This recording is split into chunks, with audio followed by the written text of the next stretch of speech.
Chapter 168. The amber gold color made the old man's eyes light up. A piece of upper-grade spirit stone was enough for him to trade for a few days. He grabbed it to verify its authenticity and immediately nodded. "We'll do as you say. I'll count it for you." He immediately counted the white talismans in the stall. There were more than 1,000 white talismans, but there were only a dozen of level 4 talismans.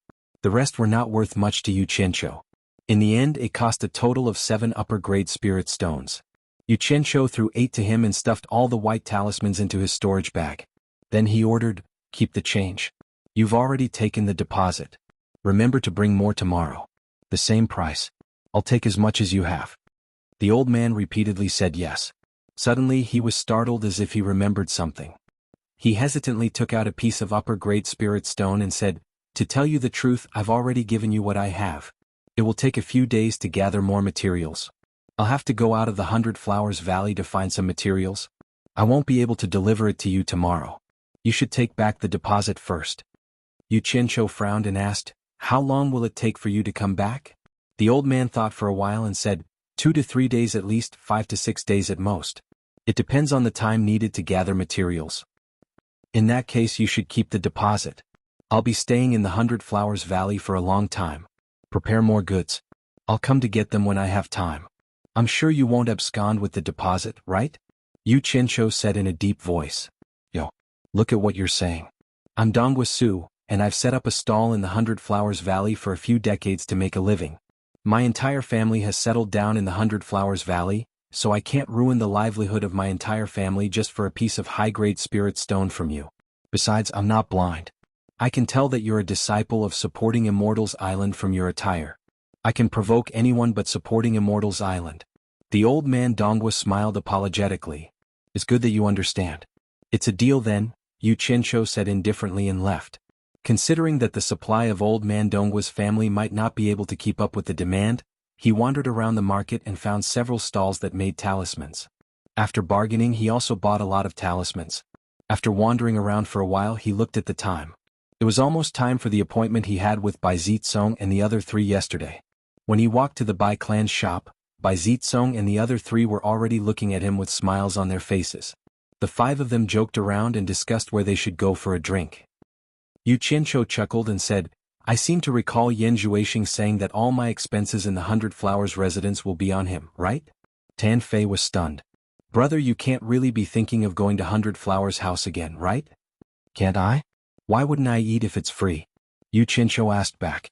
The 4 of them immediately looked at each other. After all, they were from a big clan. They really couldn't do such a shameless thing. Bai Zitsong smiled and said, "He's being polite, but it's not good for us to take it seriously, right?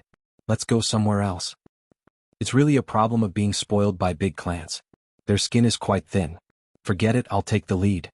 You guys can just treat it as my treat. Stop daydreaming, let's go. Let's go.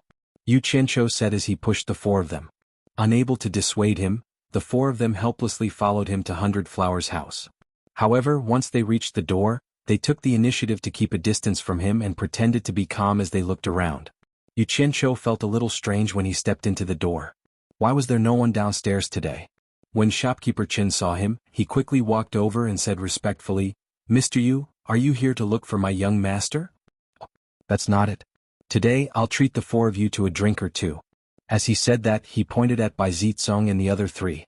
When the 4 of them heard what he said, they didn't know whether to laugh or cry. They felt a little embarrassed and turned their heads to the side as if they were attracted by some scenery. Shopkeeper Chen was stunned at first, then his face twitched slightly. He smiled apologetically and said, "If that's the case, the 5 of you should go to the private room upstairs. There's no need to go through so much trouble." Xianxia waved his hand and said, "The 5 of us will just find a table downstairs to eat something." No matter how thick-skinned he was, he couldn't always come to eat the best banquet of others. This. Shopkeeper Chen hesitated for a while and explained, "Mr. Yu, I'm really sorry today. The restaurant downstairs is not receiving any guests. The few of you, please go to the private room upstairs." Cleared? Did someone book the entire restaurant? Xianxia was shocked. No wonder there were no guests downstairs. At this moment there was a commotion outside. Xianxia poked his head out to take a look and was shocked. Yan Zhuixing and Yan Zixia were leading a large group of people, and the person in the middle was none other than the 10,000 demons Qiu Wuyuan. Many people felt that he looked familiar. What's going on? While they were shocked, shopkeeper Chen explained, the diabolism has formed an alliance of diabolism. They are also staying in the 100 Flowers Valley. The 100 Flowers Palace is going to welcome them at the 100 Flowers House, so we have to clear the restaurant. Mr. Yu, please give me some face and invite me to the private room upstairs. The righteous created a cultivation alliance, and the diabolism created a alliance of diabolism. Damn. They are opposing each other. There's going to be a good show. I was wondering what these old guys were busy with today. Yu Qianqiu shook his head and sighed. Shopkeeper Chen, I didn't know you were busy today. It's our fault. I'll come again another day. Not at all, not at all. Shopkeeper Chen was still trying to be polite. Yu Qianqiu turned around and left. He didn't want to stay and greet Xiao Wuyuan and the others. The righteous and the diabolism had already started fighting. As a small disciple, it was better for him not to get involved. He called Bai Zitsong and the others to change places. The four of them didn't want to come, so they didn't have any objections. It's little brother Yu Qianqiu in front. After walking a few steps, Xiao Wuyuan, whose eyes were sharper, had already raised his voice and shouted. Yu Qianqiu? Where? Xiao Wuyuan's shout immediately caused the disciples of the Myriad Demons Temple, the Blood Devil Temple and the Corpse God sect to boil up. Many disciples of the three sects had heard of Yu Qianqiu's name in the Demon Ghost region. Unfortunately, most of them had never seen him. Now that they heard of Yu Qianqiu, they naturally wanted to see him. Old thing, will you die if you don't shout? Yu Qianqiu squeezed out a smile on his face, turned around, and cupped his hands towards Qiao Wuyuan, who was walking over quickly. Senior Qiao, I haven't seen you for many years, but you are still as elegant as ever, truly worthy of congratulations. Bai Zitsong and the others didn't know what was going on. They stopped to watch. Wasn't this Yu Qianqiu a disciple of Fuxian Island? Why was he so familiar with the diabolism? Moreover, it seemed like they had a close relationship. Qiao Wuyuan looked back at his fellow diabolism members and laughed heartily. I knew I wouldn't be wrong. It's indeed brother Yu Qianqiu. The people of the three major diabolism sects also gathered around as if they had seen a rare animal. Many of them cupped their hands and said, I've heard a lot about you. Yu Qianqiu also cupped his hands towards them. Although Yan Zixia tried her best to pretend that she didn't know Yu Qianqiu, she couldn't help but be surprised. Since when did he have a relationship with the diabolism people? The diabolism people didn't seem to have any ill intentions towards him. Especially Qiao Wuyuan, who treated him like an old friend. This was a little unbelievable in the cultivation world. Yan Zhuixing's eyes flickered between Yu Qianqiu and the diabolism people. He was actually shocked. He thought to himself, what is the background of this Yu Qianqiu? Chapter 169. Haha, being able to see little brother again is truly a joyous thing. Come, let us drink a cup with little brother. Qiao Wuyuan extended his hand and pulled Yu Qianqiu's arm towards the 100 Flowers house. Yu Qianqiu did not know whether to laugh or cry. They were in public, could you please be more mindful of your image? Diabolism and righteous sects are so close. How am I going to explain this? He struggled a little and shook his head with a bitter smile. Senior Qiao, please reconsider. Qiao Wuyuan turned around and said in a daze, could it be that little brother is looking down on this old man and not giving me face? Yu Qianqiu shook his head and said, Senior, please consider for me. I am a disciple of Fuxian Island. Qiao Wuyuan glanced around and instantly understood Yu Qianqiu's concerns. He immediately let go of Yu Qianqiu's arm and said with an embarrassed smile, I was a bit too excited to see little brother. I didn't put myself in your shoes. Since that's the case, little brother, please do as you please. Senior, you think highly of me. Yu Qianqiu said politely and cupped his hands. I still have something to do, so I can't stay for long. If there's a chance in the future, I will invite all of you to have a drink with me. Goodbye. After that, he pulled Bai Zitsong and the other three out of the crowd. The three major demonic sects cupped their hands at him. At this moment, Yan Zhuixing's mood was indescribable. A disciple from a righteous sect could make the three major demonic sects give him face. It was unbelievable. What had happened behind the scenes? Of course, he did not know that Yu Qianqiu had saved the lives of the disciples from the three major demonic sections. The righteous sects might think that Yu Qianqiu should have saved the disciples of the righteous sects, but to the demonic sects, it was a huge debt of gratitude. The demonic sects had always been particular about taking revenge, unlike the righteous sects who had many concerns. It was the demonic sects' way of doing things. The five entered a remote restaurant and sat down. Bai Zitsong applauded softly and smiled. Brother Yu is really admirable. Even the demonic sects have to look at you differently. If brother you said you were just an ordinary disciple of Fuxian Island, I wouldn't believe it even if you beat me to death. Seeing that the four of them wanted to ask, Yu Qianqiu waved his hand. Stop. I am indeed an ordinary disciple of the supporting immortal island. It's just that something's happened in the past. My sect also knows about it, but it's not convenient for me to tell you now. Don't ask. Even if you ask, I won't tell you. When the time is right, I will not hide it anymore. He said it so straightforwardly, so the four of them didn't ask any more questions. They called for food and wine to be served. They chatted and laughed for a while. After eating and drinking, Yu Qianqiu told the four that the elders of the sect allowed him to bring his friends to visit the Cultivation Alliance. He didn't know if the four of them would be interested. In fact, ordinary people wouldn't pay attention to the four of them because of their identities. They got along with Yu Qianqiu purely because of the golden signboard of Fuxian Island. After spending some time with him, the four of them greatly appreciated Yu Qianqiu's straightforward character and treated him as a friend. Now that they heard that they could visit the Cultivation Alliance, they readily agreed. It was not a place that ordinary people could enter casually. Yu Qianqiu threw out some spiritual stones to pay the bill. The five drunkards walked toward the Cultivation Alliance, chatting and laughing. When they came to the gate, they suddenly saw a few people coming out. It was xuanhuan who led them out. The two of them looked at each other. Xuanhuan snorted coldly and ignored him. Yu Qianqiu glanced at him casually and ignored him. Suddenly, his eyes swept over a beautiful figure among them, and his body suddenly trembled. The few of them brushed past them. Yu Qianqiu was stunned and slowly turned around. If he didn't see it wrong, the beautiful woman was none other than Kuangsung's Chu Ping. Why was she here? She clearly saw him, but why didn't she recognize him? Could it be that his appearance had changed so much? Yu Qianqiu touched his face subconsciously. Bai Zizong and the other three also found something wrong with him. Tan Fei suddenly said in a low voice, Brother Yu, if I remember correctly, the beautiful woman among them seemed to be the person you wanted to see. She should be Lu Jingguang's Taoist partner. Yu Qianqiu's entire body shook when he heard this, and then he turned around and suddenly grabbed Tan Fei's collar as he shouted explosively. What did you say? Didn't you say that his Taoist partner's surname is Su? The few of them were shocked and quickly separated the two.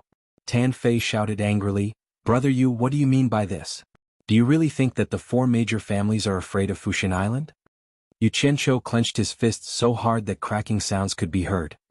He suppressed the anger in his chest and slowly said in a deep voice, Brother Tan, please don't take offense. I was the one who didn't control myself. Please follow me, I have something to say. After that, he left. The other four people exchanged glances and nodded, then followed him. The two disciples of the Cultivation Alliance also knew Yu Qianqiu. They didn't know what happened to him. The few of them arrived at a secluded mountain field, and Yu Qianqiu slowly turned around and said in a low voice, Brother Tan, that woman from before is a woman I haven't seen for many years. Her name is Chu Ping. They were all stunned. Tan Fei's mouth was wide open. If his woman was said to be someone else's Taoist partner, he would definitely kill that person. He couldn't help but say, How is this possible? She should be Kuangsung's disciple. How did she become your woman? Bai Zizong also knew that the problem was getting out of hand. He frowned and said, Tan Fei, what's wrong with you? Didn't you say that Lu Jingguang's Taoist partner's surname is Su? How did she become the Chu Ping that brother you mentioned? Did you get the wrong person? Damn it. It's not that I heard it wrong. It's just that it's been too long and I can't remember it correctly. Tan Fei was annoyed. Yu Qianqiu said in a low voice, Tan Fei, are you sure that the person you saw in Kuangsung was her and not someone else? Brother Yu, I won't hide it from you. This woman's appearance is really good. You all saw it just now. I saw her in Kuangsung and I remembered her deeply. There's no mistaking her. She is indeed the Taoist partner that I saw in Kuangsung with Lu Jingguang. Unless Lu Jingguang changed again, there's no mistaking her. Damn it. What nonsense did I say? Brother Yu, I'm really sorry. Tan Fei didn't even know what expression he had when he said this. Everyone was silent. They all knew that Lu Jingguang was a eunuch. Finding a woman to be his Taoist partner was probably to cover up his flaws. Why would he change women so casually unless he had a screw loose? Junior Martial Brother Yu, Junior Martial Brother Yu. Xianhui suddenly appeared not far away and shouted. He jogged over and cupped his fists, smiling, Yo. Brother Bai, Brother Jing, Brother Wu, Brother Tan, the four of you are here too. The four of them had something on their minds. They forced a smile and nodded as a greeting. Xianhui did not mind. He walked over to Yu Qianzhou's side and said with a smile, "Junior brother, you really made me look for you for a long time. I didn't expect you to come here. Are you here to see the scenery? What a good mood." He looked around as he spoke. Yu Qianzhou said indifferently, "Senior martial brother, is there anything you need from me?" Xianhui nodded and smiled, "Junior martial brother, let me tell you something funny. Today people from Anquangtsung came to Anquangtsung to bring Lu Jingguang back to Hundred Flowers Palace. Didn't you say you wanted to see Lu Jingguang's beautiful Taoist partner? Ah, you might not know, but his Taoist partner is here too. I saw her just now. She's really beautiful. Sigh. It's such a pity that a eunuch like Lu Jingguang found such a beautiful Taoist partner. Junior martial brother, they're going back in the afternoon. Why don't you go and see them now? You don't have to go to Anquangtsung in the future." Yu Qianzhou didn't get angry after listening to him. Instead he laughed sinisterly, "Hee hee. Very good, very good." Bai Zitsong and the other three knew that he was laughing out of anger. They rolled their eyes at Xianhui. This guy really touched my sore spot. In Utopia, Guan Yu was cultivating cross-legged on the bed. Suddenly he heard Yu Qianzhou's gloomy voice, "Yunchang. Order the troops to enter level 1 combat readiness." Chapter 170. Guan Yu abruptly opened his eyes and nodded heavily. Then he got off the bed and opened the door. He walked to the stone platform in the field and raised his head to look at the black flag embroidered with the word "Hero" fluttering in the wind on the flagpole. He felt a surge of excitement. He thought, this is the first time boss gave an order. It seems like it's time to test the combat ability of this team. He took out a golden horn from his storage bag and blew it hard. "Senior brother, you should go back first. We have something private to talk about," Yu Qianzhou said expressionlessly. Xianhui was stunned. He looked at them and realized that everyone's expression was not normal. Something must have happened. He nodded and said, "It's okay. You guys talk, I'll go back first." He then left quickly. After a moment of silence, Bai Zitsong frowned and said, "Brother Yu, what's going on? Why is Anquangtsung's female disciple your woman?" "Do you really want to know?" Yu Qianzhou's voice was emotionless. Bai Zitsong thought for a while and said, "Brother Yu, if you really treat us as brothers, why don't you tell us? Perhaps the four of us can be of some help." Yu Qianzhou closed his eyes and thought about how Chu Ping-er had become someone else's wife. His heart ached. All these years of hard work was mixed with his feelings for her. He was hurt, in pain, and even knelt. He never forgot the promise he made in the past. Why did he treat her like a stranger when they met again? Memories of all these years flashed in his mind. He didn't expect that the thing he insisted on would be trampled on by someone else. His heart hurt. Yu Qianzhou nodded slightly. When he opened his eyes again, he was facing the mountains. He let out a long breath and said, "Before I joined Fuxian Island, I was Anquangtsung's disciple." The four of them were shocked and looked at each other. This was a taboo in the cultivation world. Jingzhou looked at him and said, "Brother Yu was expelled by Anquangtsung?" According to the four of them, he must have been expelled by Anquangtsung before he joined Fuxian Island. Otherwise he would have committed a huge taboo. No. Yu Qianzhou shook his head and looked into the distance. "When I first entered the cultivation world, I joined Anquangtsung. I met a master who was very good to me. That was when I met Chu Ping-er. Later, in order to prepare for my foundation establishment, my master was killed when he went out on a trip. You guys haven't stayed in Anquangtsung, so you don't know how difficult it is for a disciple to survive without the protection of a master. Not long after, because I got close to Chu Ping-er, I offended Lu Jingguang and was sent to the Spirit Stone Mine to do hard labor. Life there is so difficult that you disciples of big families can't imagine. At that time, the people of Enchanted Illusion Palace attacked the Spirit Stone Mine. In order to escape, Anquangtsung's elder Lu Xuanhuan used his disciples as a shield. I was one of them. He grabbed me by the neck and threw me out." Yu Qianzhou paused and turned back to look at them. "Fortunately, I was lucky and didn't die. At that time, I thought that since my life was so worthless in Anquangtsung, I might as well leave. So I took this opportunity to escape. Later on, I met Chu Ping-er again in the 100 Flowers house in the 100 Flowers Valley. The two of us made a promise to each other that we wouldn't part until we met again in a few years. It was also at this time that I personally castrated Lu Jingguang." Ah. The four were stunned. Tan Fei was stunned.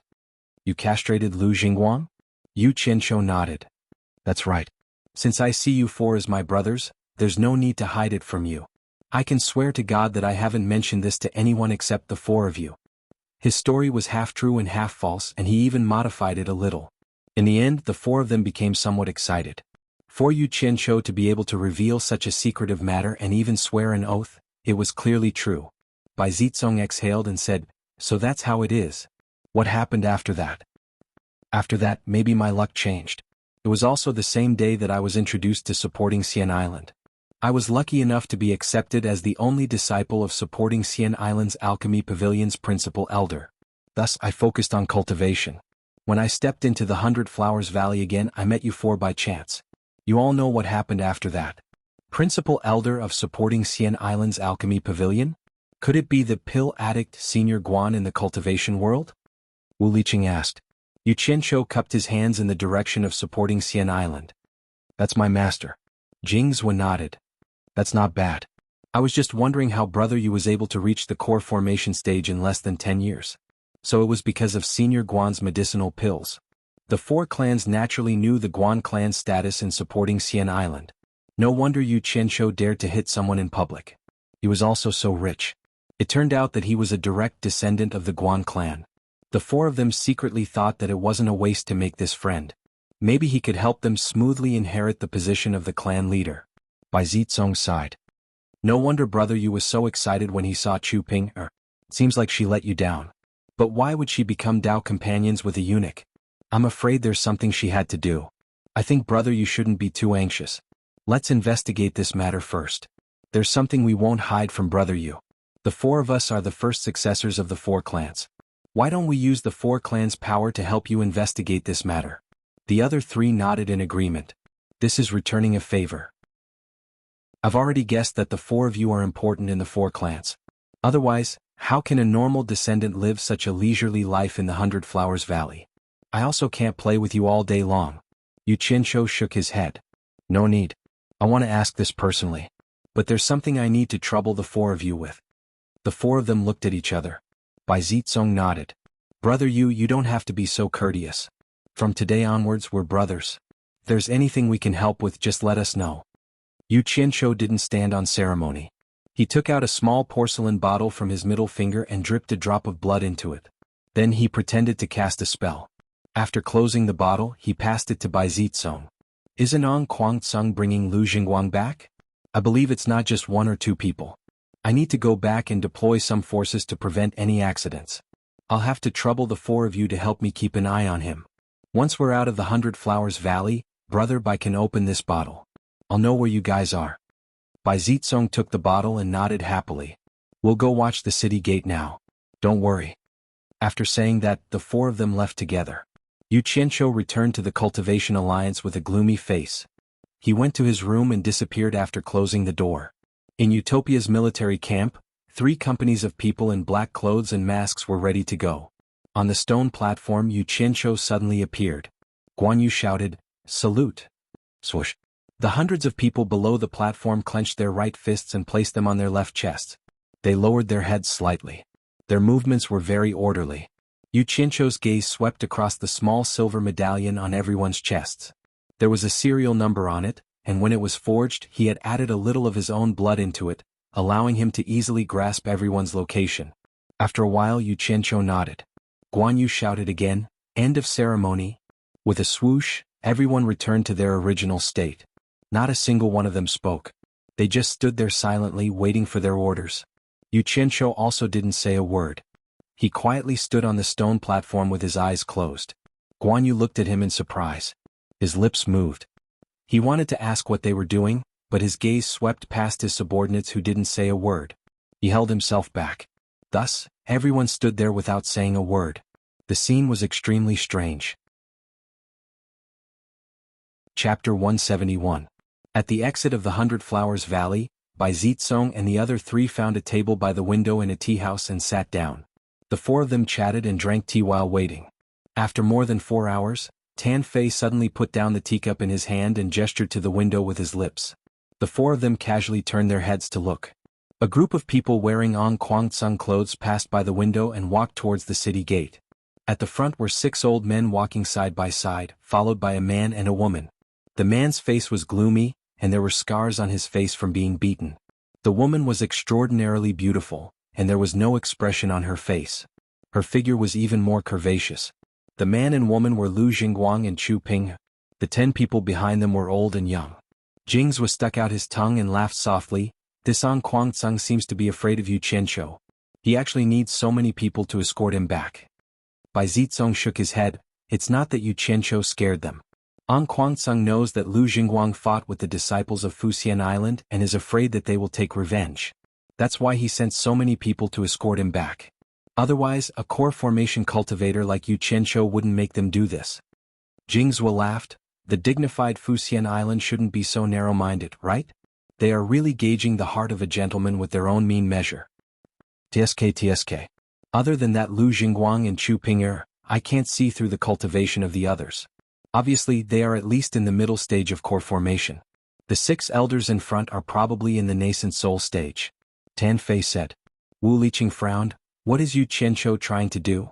With such a lineup, I'm afraid it won't be so easy to negotiate. Jingzhou smiled and said, I didn't expect the 4 of us to do something like stalking someone. Yu Qianqiu has quite a reputation. That goes without saying. He didn't even give face to the number 1 demonic sect, 10,000 demons Qiu Wuyuan. Don't you think that's a big deal? Bai Zizong said slowly. Don't say any more. They are about to leave the city. Let's follow them. Tan Fei suddenly said. They glanced at each other and immediately got up to pay the bill and left the tea house. When they left the 100 Flowers Valley, they saw that An Kuang-tsung and the others had already flown far away on a flying instrument. Bai Zizong opened the lid of the porcelain bottle in his hand and nodded at the 3 of them. The 4 of them rode on their swords and chased after them at a moderate distance. In Utopia, Yu Qianqiu immediately felt the location of his blood essence moving quickly. He raised his eyebrows and opened his eyes abruptly. He said, Yunchang, get ready. I'll go out and take a look. When he reappeared, Yu Qianqiu appeared behind Bai Zizong and the others on his sword. The 4 of them noticed the movement behind them and turned around. They were slightly shocked. When did he catch up? Yu Qianqiu accelerated to Bai Zizong's side and flew side by side with the 4 of them. He turned his head and asked, What's going on? Bai Zizong replied, There's a total of 18 people and they're all on the flying magic tool in front. Aside from Lu Jingguang and Chu Ping'er, there are 6 old men who are probably at the nascent soul stage, and the other 10 should be at the middle stage of the core formation stage or above. What are you going to do? Yu Qianqiu didn't reply to him. He stared at the flying instrument in the distance and narrowed his eyes. He contacted Guan Yu with his mind and said, Flying Pursuit Company 1, get ready. In Utopia, Guan Yu waved his hand and shouted, Flying Pursuit Company 1, get ready. With that order, the first team extended their right hand and placed it on the shoulder of the person in front and the left hand on the shoulder of the person on the left. The entire Company 1 was linked together. Yu Qianqiu shrouded them with his divine sense. In an instant, the entire Company 1 appeared behind the 5 of them silently. Yu Qianqiu waved his hand and pointed at the flying instrument in the distance. He clenched his fist and made an encirclement gesture. The Company 1 commander at the back nodded and made the same gesture to the 2 platoon leaders beside him. He pointed at the flying instrument in the distance. Then he extended his hands and made an encirclement gesture with his palms. The 2 platoon leaders nodded and waved their hands. They led the 2 teams to separate from each other and quickly chased after the flying instrument. The Company 1 commander led the remaining platoon and flew forward at high speed. Bai Zizong and the other 3 saw Yu Qianqiu waving his hand and didn't know what he was going to do. Suddenly they heard the sound of people flying at high speed from both sides. Before they could react, they saw a team of people dressed in black, with only their eyes exposed, overtaking the 5 of them. Just as they were stunned, another team of people dressed in the same clothes flew past them. Looking at their flying speed, there was no doubt that their cultivation was higher than the 5 of them. The 4 of them were shocked. Bai Zizong was stunned. This is the power you deployed? Yu Qianqiu nodded. The people on the flying instrument were the people An Kuang-tsung had sent to pick up Lu Jingguang. The sect master of An Kuang-tsung, Lu Changqing, loved his grandson dearly. When he received the news that his grandson was beaten up by the people from Fuxian Island, he was angry but helpless.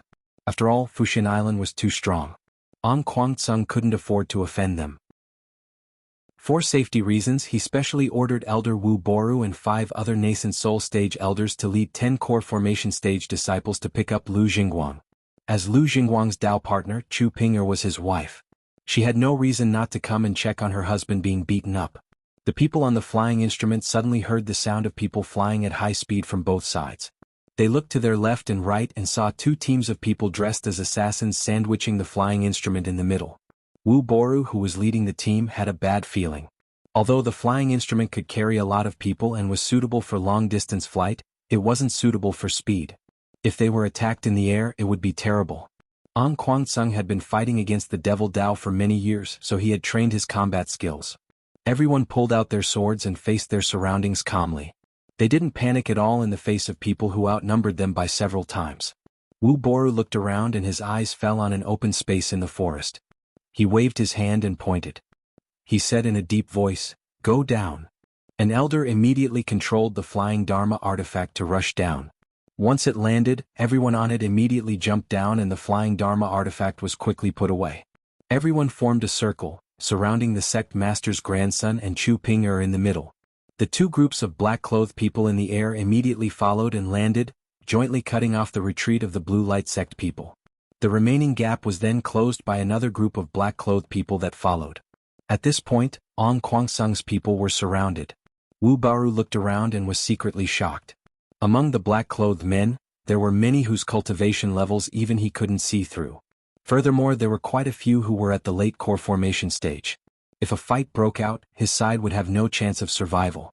After calming down, Wu Boru immediately saw that the company commander was the leader of this group.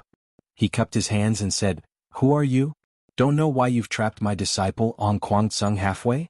Could it be that I, An Kuang-tsung, have offended you?" The company commander, who only revealed his two eyes, looked at him coldly. He didn't say a word, nor did he order to attack. The group of men in black surrounded them, ready to attack at any time but not yet. Seeing that the leader in black didn't speak, Wu Boru looked around and said with a slightly angry tone, "Friend, what do you want? If there's nothing else, please let us go." Ah! A laugh was heard. Yu Qianzhou, Bai Zitsong, and the other two who arrived late landed on their swords. The men in black immediately made an opening. After the five of them entered, they immediately surrounded them again. Yu Qianzhou walked around and smiled. "Wu Boru, Elder Wu, long time no see. How have you been?" Bai Zitsong and the other three were looking at these men in black, trying to figure out who they were. Wu Boru's expression froze. His chest heaved up and down as he sneered, "Yu Qianzhou, it's really you. You really didn't die? I'm standing right in front of you. Didn't you see it? What? You must be disappointed that you didn't force me to my death back then, right?" Yu Qianzhou laughed. Lu Jingguang, who was surrounded by An Kuang-tsung's disciples, couldn't take it anymore. He roared, "Yu Qianzhou, you've gone too far. I'm going to kill you." As he was about to rush out, he was held back by a few disciples. No matter how hard he struggled or shouted, they wouldn't let him go. Yu Qianzhou raised his hand lightly and pointed at him. "You don't know your place. What are you shouting for, you damn eunuch? Do you know the meaning of going too far? When I was in An Kuang-tsung, why didn't you touch your conscience and ask yourself if you were going too far? Let me tell you, I was the one who stripped you and castrated you in 100 Flowers House. How about that? Being a eunuch for so many years must feel great, right?" Everyone in An Kuang-tsung was stunned. Even Chu Ping-er, who didn't look at Yu Qianzhou directly, raised her head and looked at him. It was indeed possible. He was in 100 Flowers House when Lu Jingguang got into trouble.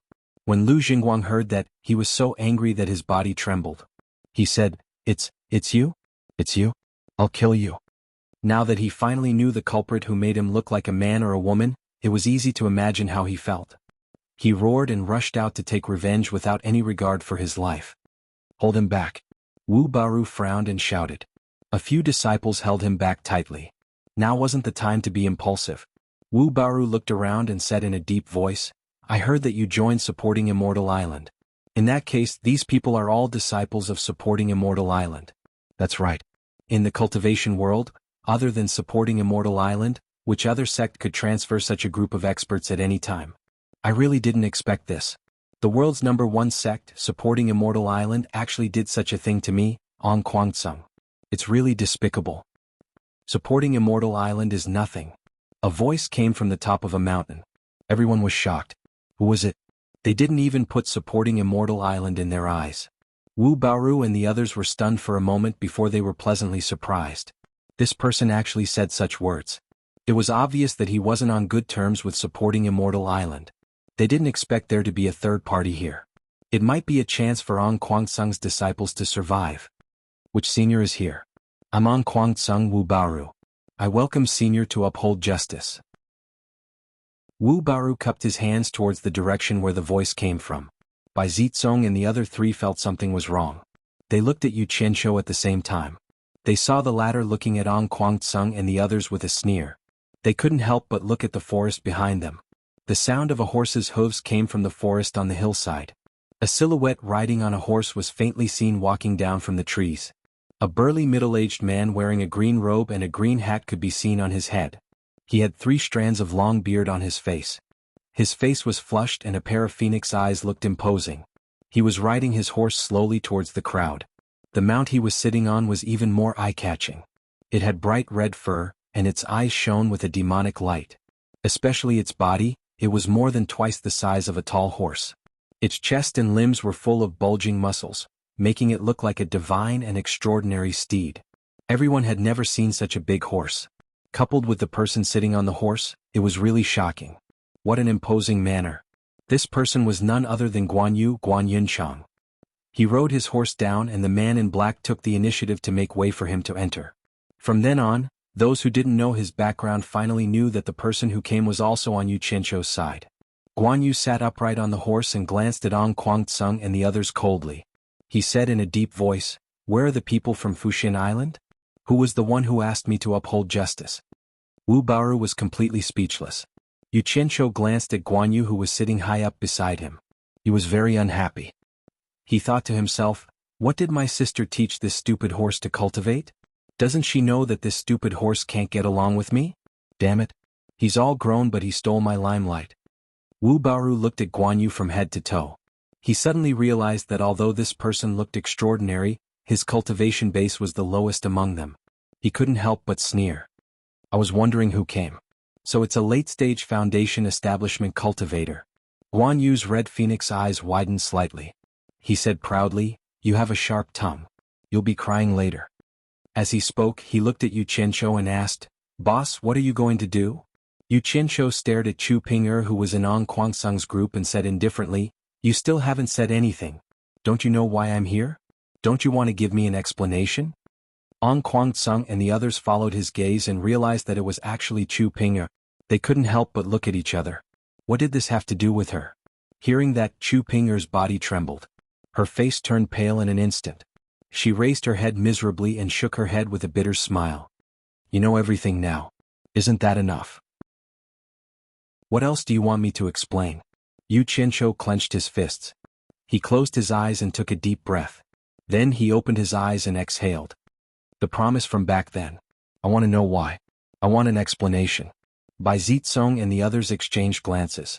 Yu Qianqiu was a good brother. Everything he said was true. Ong Kwangsung and the others' eyes flickered. They could vaguely guess what was going on. "Bitch. You bitch. How dare you have an affair behind my back?" Lu Jingguang roared again. Although his body was restrained by his disciples, he could still move his legs. He immediately kicked Chu Ping'er's abdomen. Chu Ping'er grunted in pain. She was kicked to the ground. A few strands of her beautiful hair were messed up. She bit her lips and covered her abdomen with one hand. Then she slowly climbed up. Yu Qianqiu felt a heart-wrenching pain in his chest. He let out a voice that sounded like it came out from the depths of hell. He said coldly, "Wu Baoru, you better control that little bastard.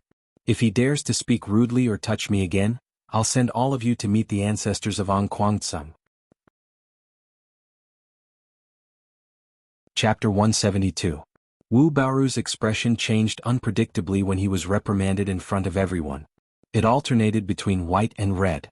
He was obviously angry. However, the situation was stronger than the person. With a single order from the other party, he could really annihilate all of them. After hesitating for a while, he turned around and walked towards the restless Lu Jingguang. It seemed that he really wanted to stop him. "Martial Ancestor Wu, ask them to let go of me. Ask them to let go of me. I want to kill this adulterous couple. I want to kill this adulterous couple."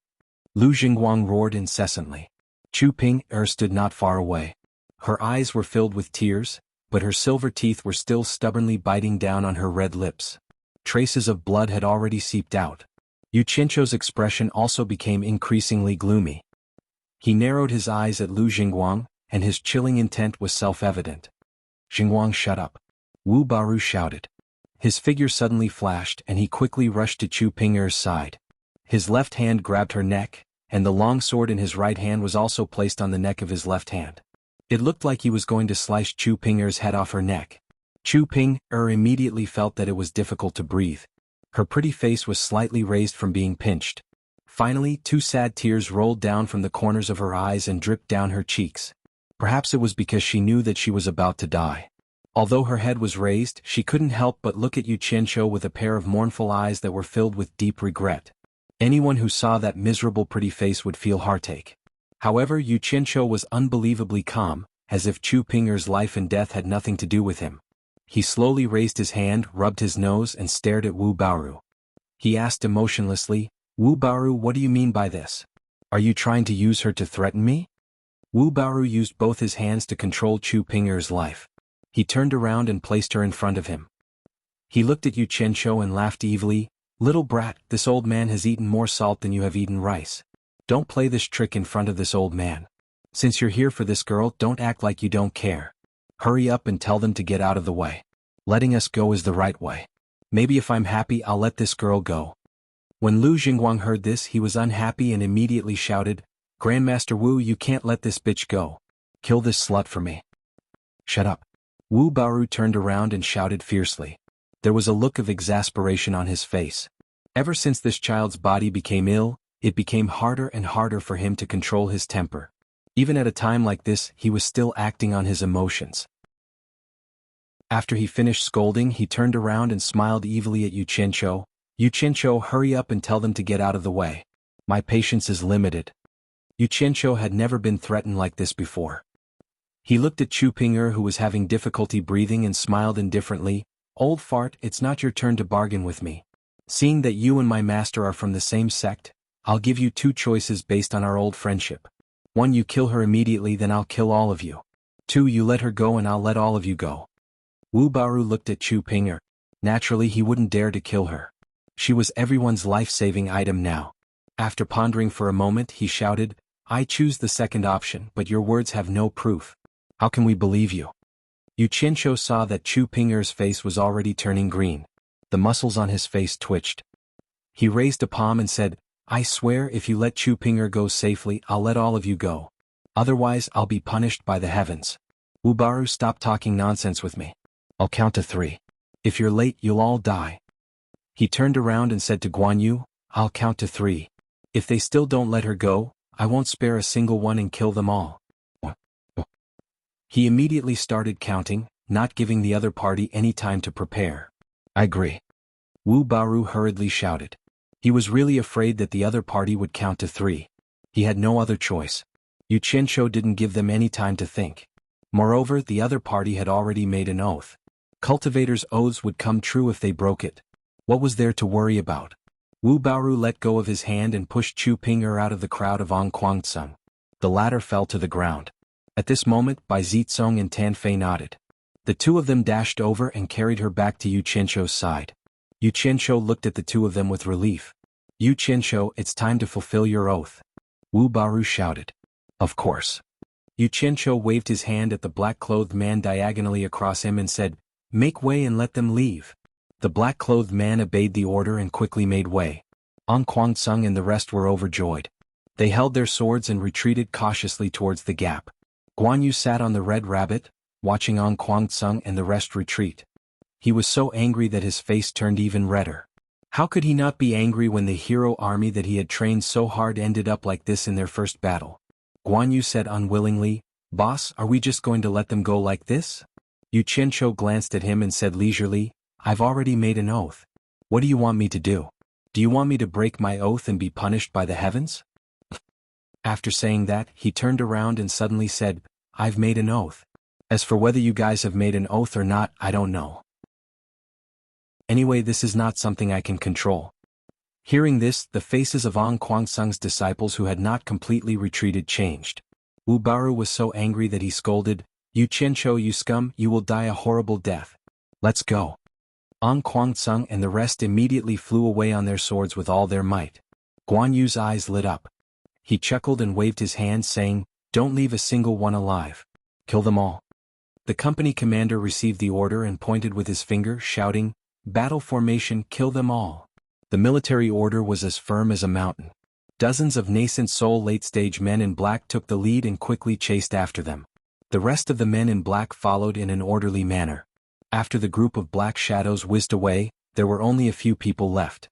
Guan Yu had always felt that Chu Ping looked familiar. At this moment, he remembered that it was the woman he met in 100 Flowers House. He immediately smiled and said, "Red Rabbit, let's follow and see." The Red Rabbit was quite intelligent and could understand Guan Yu's words. It didn't need to control it much either. With a long hiss, its majestic body suddenly stood up, and its two front hooves scratched the air. Then, it suddenly put them down and took advantage of the momentum to rush in the direction of the black-clothed man. Its four black and shiny hooves flashed, setting off a gust of wind around everyone.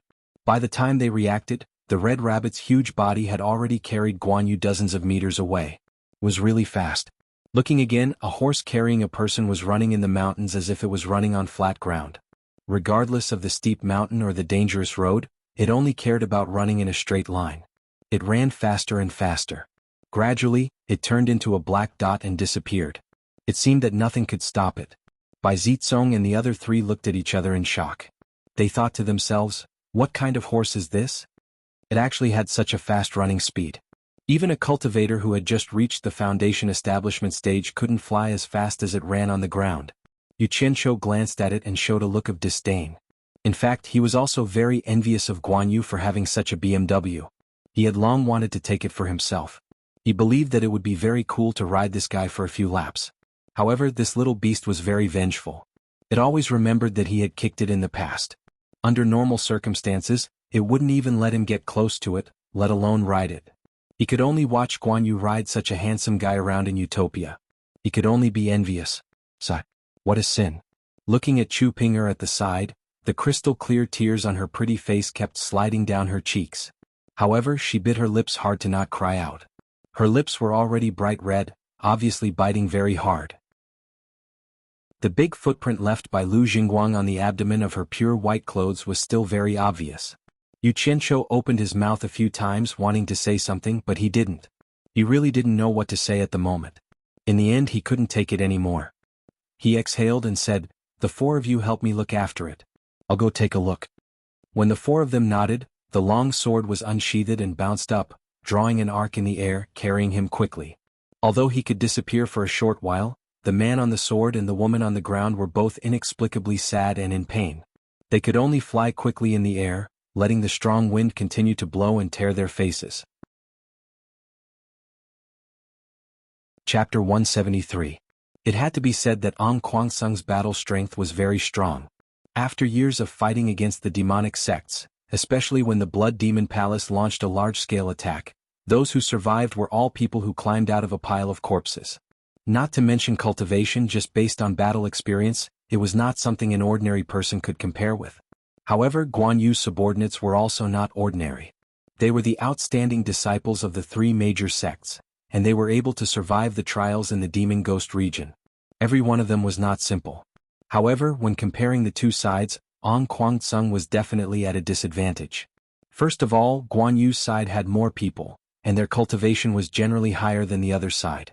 In addition, these years of intensive training, their ability to fight together was very strong. Guan Yu rode the Red Rabbit on top of a mountain and looked down. Yu Qianzhou landed next to him on his sword. The two of them looked at each other and looked down at the same time. Ong Kwangsung didn't escape for long before he was stopped by the black-clothed people. The black-clothed people who came from behind immediately surrounded them. Ong Kwangsung and the others probably knew that they had no chance of survival. Wu Baoru let everyone huddle together, and 6 nascent soul stage elders led the way. They desperately rushed out, hoping that one of them could escape. But was it possible? The company commander coldly snorted, waved his hand and shouted, "Strangle them!" More than 100 black-clothed people each took out an arrow talisman and threw it out. Rays of yellow light shot out, and Ong Kwangsung and the others were instantly forced into a panic. Following that, more than 100 flying swords flew over, and screams could be heard. When the black-clothed people retrieved their flying swords, the ground was covered in blood, and not a single complete corpse could be found. The battle ended in just a few moves. Guan Yu looked down and shook his head. "Boss, my squad can take care of these people. Is there a need to call out a company?" "It's always good to be careful. You must know that our army's follow-up forces have not caught up yet, and we still haven't replenished our manpower. If we lose one person, our formation will be incomplete and that will be a loss. It's safer to fight with numbers." Xianxia said in a low voice, "Prepare to go back." Guanyu nodded and galloped down on his horse.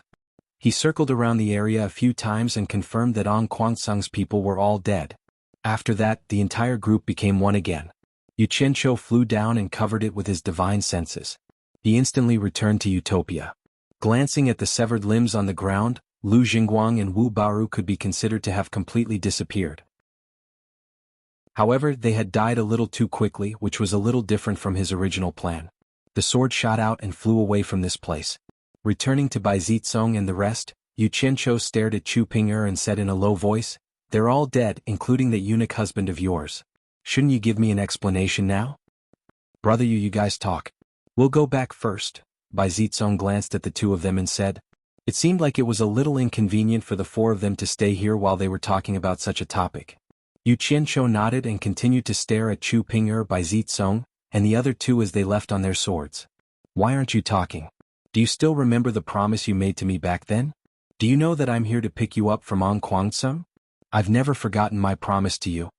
Xianxia's tone was calm, as if he was talking about something that had nothing to do with him. Chu Ping'er smiled sadly and said, "Didn't you see everything? What else do you want me to say? Anyway, I'm sorry." As she said that, she took out an exquisite storage pouch from her clothes and rubbed it in her hand. Xianxia squinted his eyes. He recognized that it was the storage pouch that he gave her back then. Chu Ping'er held it out with her slender hands and said, "I didn't use any of the spiritual stones inside. I'm returning it to you." Xianxia's expression was dead, and there was no change in his expression. He said calmly, "I have a lot of spiritual stones. It's more than enough to buy you back from Quangsung. I'm not a gentleman and I'm very selfish. If you really want to return something to me, then return the feelings that I gave to you. Can you return it to me?" Chu Ping'er squeezed the storage pouch in her hand, and a stream of tears began to flow down her face. She looked at Xianxia and shook her head as she cried, "What do you want from me?" "I've already said it. I want you to give me an explanation. Is this making things difficult for you?" Xianxia said softly. "Xianxia, please let me go. Do you think there's a need for an explanation?" Chu Ping'er shook her head. "Is there a need? Fine, I'll tell you a story." Xianxia looked at her and said slowly, "My home is in Huaxia Swallow City. I'm sure you've been there before. Once, when I was playing in the wilderness, I saw a woman washing her hair next to a stream. I only took a glance and was deeply in love with her. I couldn't help but stare blankly. But when the woman saw me, she glared at me and flew away on her sword. From that day on, I missed that woman all the time. I finally knew that the legendary celestial beings were real. So, I searched everywhere for the path of cultivation, not for anything else, but to see her again. Hard work pays off. Later I joined Quangsung. Coincidentally, the woman of my dreams was also Quangsung's disciple. The way the two of them met was really funny. I accidentally saw the female disciple bathing. I think you should know who I'm talking about now, right? Swallow City. Swallow City. Chu Ping'er murmured as if she was thinking about something. After a long time, she suddenly raised her head and said, "That young man was you?" Xianxia nodded and said, "Yes, you remember now. From the first day I joined the cultivation world until now, it can be said that everything I did was for you. Can't I get an explanation from you after I've sacrificed so much? Chu Ping'er, are you going to treat me so cruelly? You don't even give me a reason to give up. Aren't you too heartless?" Chu Ping'er was a little speechless. She really didn't expect Xianxia to be so devoted to her. "What about me? Tell me why you were with Lu Jingguang. Ever since I saw you in Hundred Flowers Valley today and found out about your situation, I have always believed that you had no other choice. I have always believed that."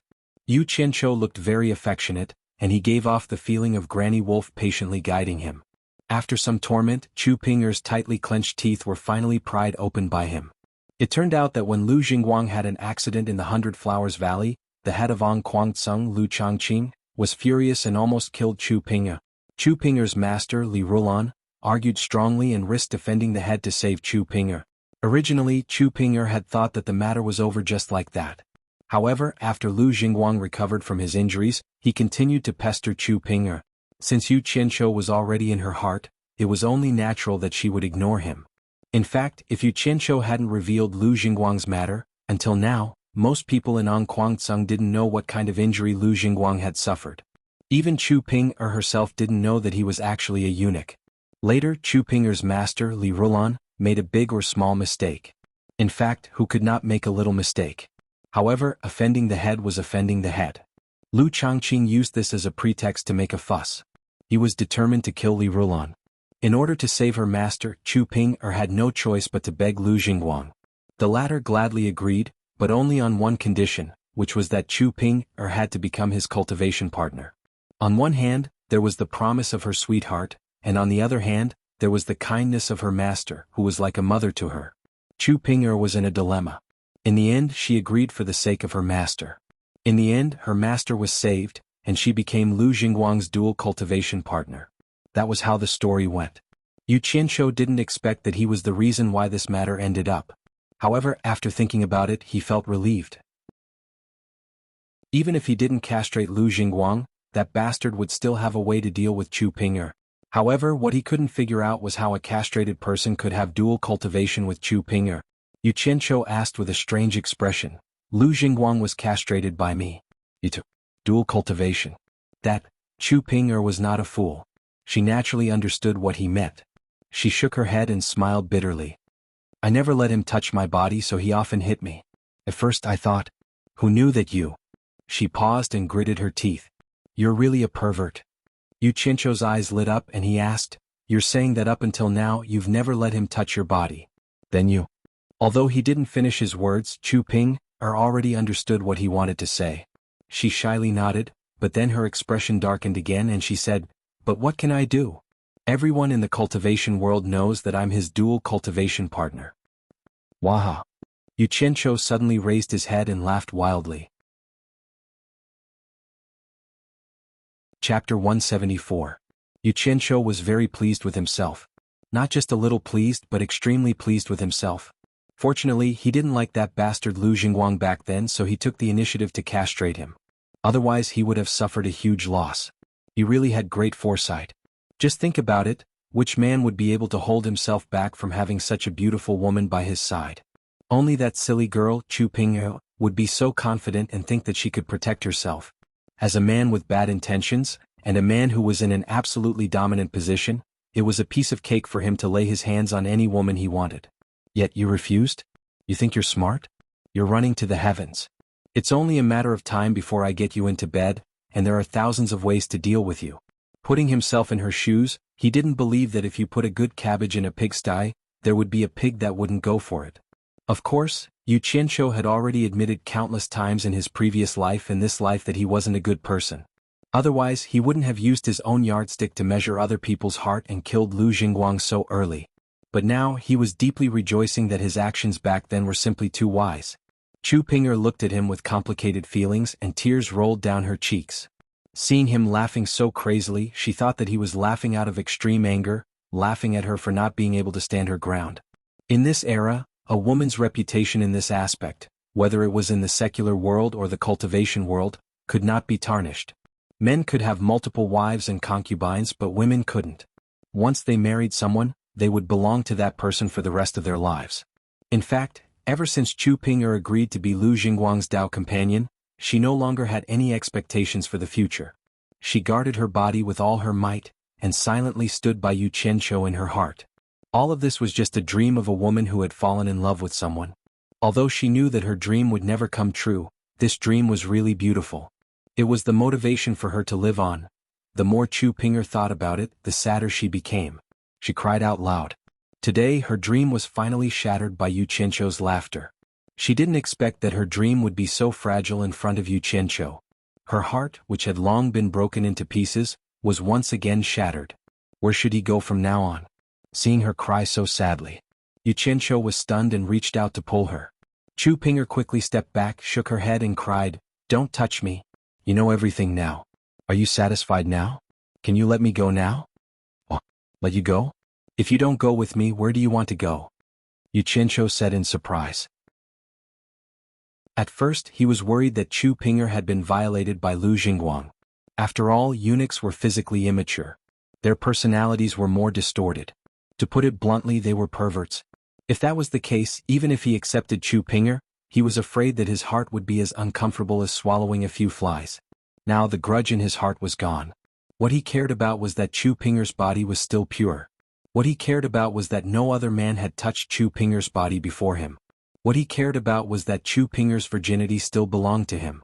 As for what would happen in the future if Chu Pinger was cursed, saying that she was a whore or a slut, sorry, if you have the ability, come at me.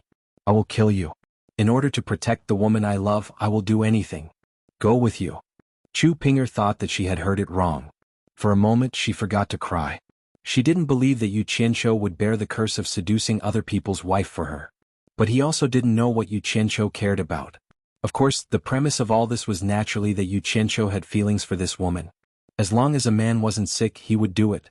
Xianxia strode over and hugged Chu Pinger tightly in his arms, unwilling to let go. He whispered in her ear, "It's all my fault. I should have made up my mind to take you away from the beginning. All the hardships you've suffered were all caused by me. I really, really regret it. Don't cry anymore. If you cry again, I'll feel even worse than you. Come with me. I won't let you suffer even the slightest bit. Trust me."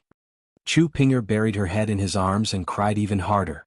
The muffled sound made people feel as if their hearts were being torn apart. After crying for a while, Chu Pinger suddenly pushed him away. She shook her head and said, "No, I can't go with you. This will ruin your reputation. It's unfair to you. I can't abandon my master." Xianxia's face twitched. Master, it's master again. If I don't kill you, don't you know how to turn back? Damn it. Which be TC did this to my woman? I will kill you sooner or later. After slightly suppressing the anger in his heart, Xianxia walked closer and said softly, "Reputation is really worthless to me. Pinger, go with me. Don't worry, I will definitely go to Onquangsung and find your master to accompany you. Don't lie to me. You have killed so many disciples of Onquangsung. How can you go back to Onquangsung? Even if you go back, the people of Onquangsung will definitely not let you go." Chu Pinger cried as she retreated. "I lied to you?" Xianxia was angered by her. He shouted sternly, "What kind of bullsh*t is Onquangsung? I swear to the heavens that if I don't flatten Onquangsung, I am not a human. Let's see how you can go back in the future." Chu Pinger was stunned by his words. She forgot to cry.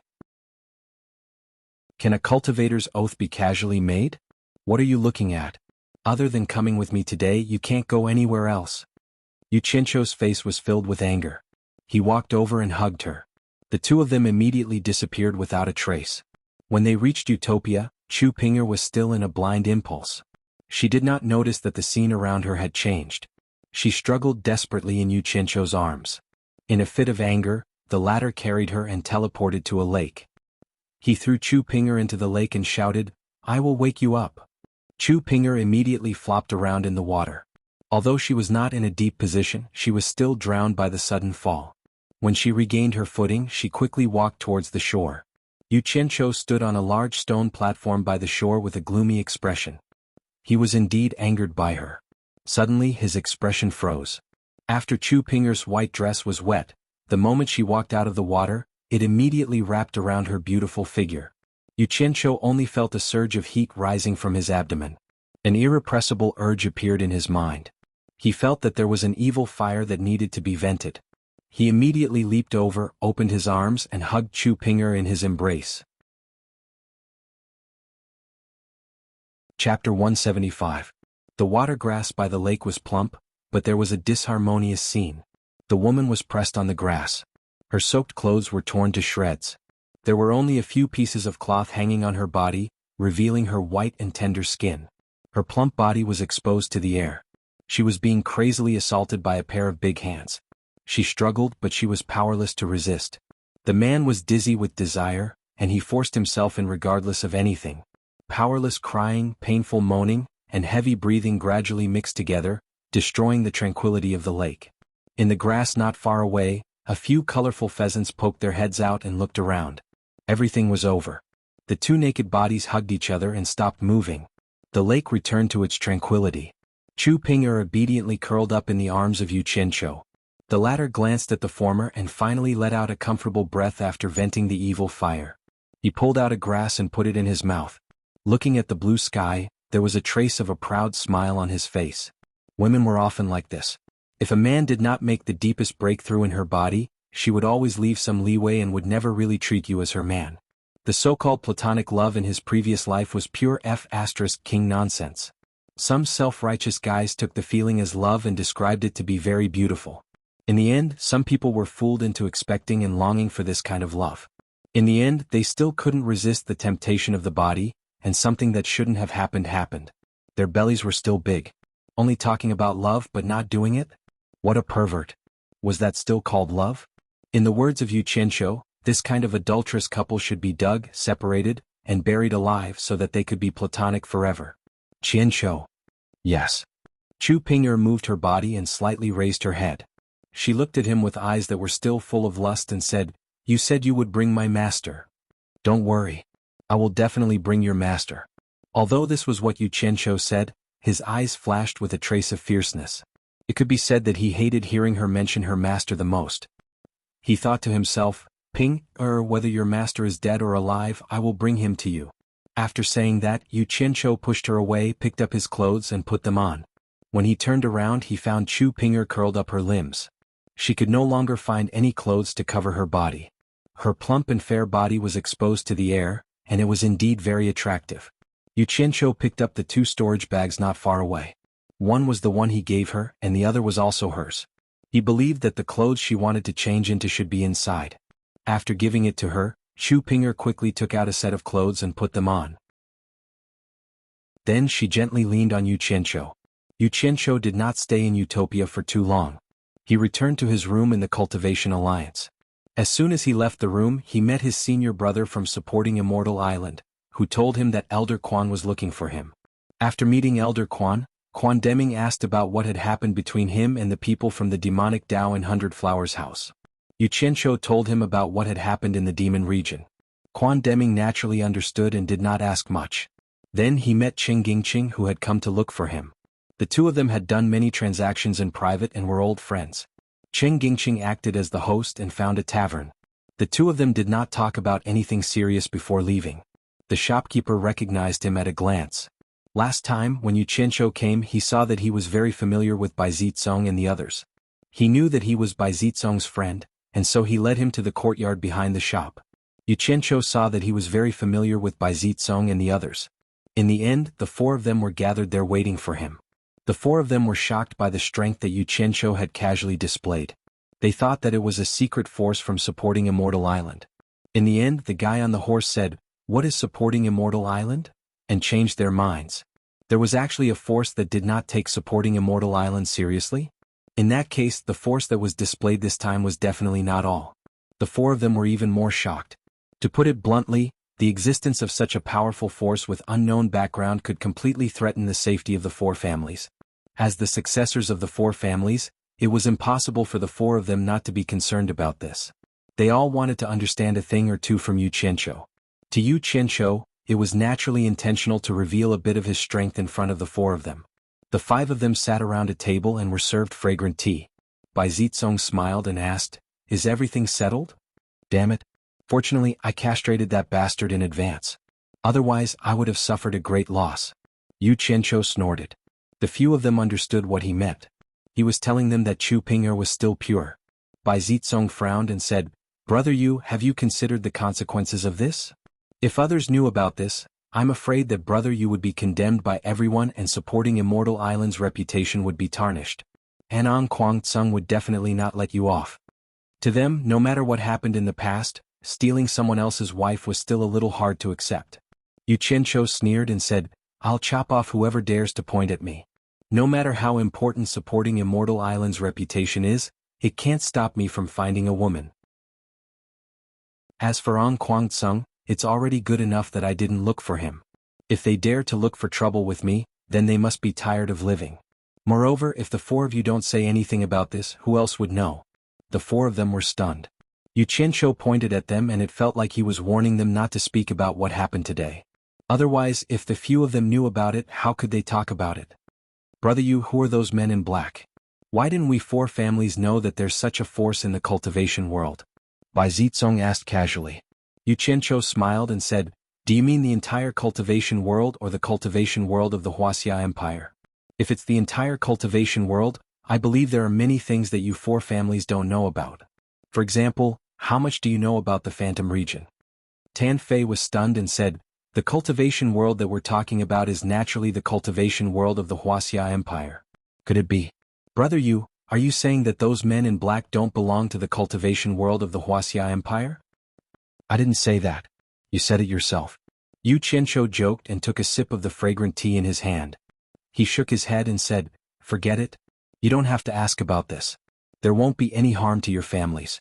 It's not that I don't want to tell you, but it's for your own good. Knowing too much about some things isn't good for the four families. Seeing that he was being so mysterious, the four of them didn't ask any more and changed the topic. Bai Zitsong smiled and said, the four of us have been out for a while. We're going back today. I wonder if Brother Yu is interested in visiting the four families? Yu Qianzhou put down the teacup in his hand and scratched his head and said, I want to go, but I don't know if I can leave. I have to ask for permission. Alright, what do the four families do for fun? Fun. Bai Zitsong pouted at Wu Liqing and said, the Wu clan's auction business is famous in the entire cultivation world. Recently, the Wu clan will be holding their biggest auction in 5 years. At that time, there will definitely be a lot of rare items appearing. I wonder if Brother Yu is interested in taking a look? Cultivation World's auction? I haven't seen that before. I really want to go. Yu Qianzhou was excited. He then shook his head and said, sigh. I don't know if our elder Guan will let me go. If that's the case, why don't the four of us accompany you to the Cultivation Alliance to ask for permission? I believe your Fuxian Island will give us some face. What do you think, Brother Yu? Bai Zitsong smiled. That's great. Let's go now. Yu Qianzhou stood up and said happily. The four of them laughed and stood up. For the four of them, for the sake of their clans, rather than worrying about the black-robed man's threat, it was better to be friends with him. Yu Qianzhou was a very good link, and this was also the reason why Bai Zitsong had warmly invited them. Chapter 176. As the five of them walked through the market talking and laughing, someone suddenly shouted, Mr. Yu. They stopped. Yu Qianzhou looked back and saw Dongguasu, who had sold him the white talisman, running over happily. He couldn't help but wonder, didn't you say it would take at least 2 to 3 days? What? It's only been a day and you're back? Old man Dongguas sized up the other 4 cultivators and discovered that none of them were cultivators that he could see through. He then cupped his fists toward Yu Qianzhou and said with a smile, Mr. Yu, it's like this. I've prepared some food and wine at home, so I'd like to trouble you and your companions to come to my place for a while. Yu Qianzhou felt more and more strange. He said, Dongguasu, this is only the second time we've met. Why are you inviting us to eat and drink? Dongguasu looked around and seemed to be a little worried. He just nodded and bowed and said, please do me the honor. It won't take much time. They looked at each other and finally nodded slightly. They all wanted to see what this old man was up to. Yu Qianzhou looked at him for a while, pinched his chin and said slowly, Old man Donggua, don't play tricks on us. Otherwise, you won't be able to bear the consequences. Lead the way. Dongguasu said eagerly, I don't dare, I don't dare. Just like that, the 5 of them were easily lured away. It was mainly due to their curiosity. After leaving the market to the south, there were many houses not far down the slope. They were all built by people who had been making a living here for a long time. Over time, it became a residential area. The 100 Flowers Valley was doing business with people all over the world. Naturally, it needed some people. As long as there was no problem with their origin, they were allowed to develop. Of course, the rules of the 100 Flowers Valley were still obeyed. Otherwise, they wouldn't be able to stay here for long. Dongguasu led them to a secluded courtyard and said with an apologetic smile, This is this old man's residence. It's a little shabby, please excuse me. The few of them looked around. Although the courtyard was small, it exuded elegance and was not as shabby as he said. It was a good place to live. However, there was something strange about this matter. Yu Qianzhou frowned and said, Old man Donggua, don't keep me in suspense. Just say what you want. Yes, yes. Dongguasu shouted into the house. Old woman, is everything ready? Done. A middle-aged woman dressed in a secular household's attire walked out and bowed to the crowd. She looked much younger than old man Donggua, but it was unexpected that she was the old woman he had mentioned. The few of them checked again. Her cultivation level was at the final stage of the foundation establishment realm, which was slightly higher than Dongguasu's. This was not hard to explain. Usually, those who had better talent and improved their cultivation level in a timely manner would naturally be better at delaying aging. The few of them scratched their heads and were invited into the main hall by the couple. A table full of fragrant aroma wafted through the air. A sumptuous feast of wine and dishes were already waiting for them. Dongwu Su filled their cups and invited them to eat. His wife, on the other hand, stood at the side with a faint smile on her face. Her cultivation level was clearly much higher than her husband's, but she was willing to serve as a foil. She was a good wife who lived at home. The moment Yu Qianqiu smelled the wine, he knew that it was the 100 Flowers Valley's good wine, the 100 Flowers brew. He glanced at the woman standing at the side and said with some mercy, "Mr. Dongwu, this pot of 100 Flowers brew costs a lot. It'll probably be difficult to buy a pot even if you sell talismans for half a year. How can we drink this wine in peace?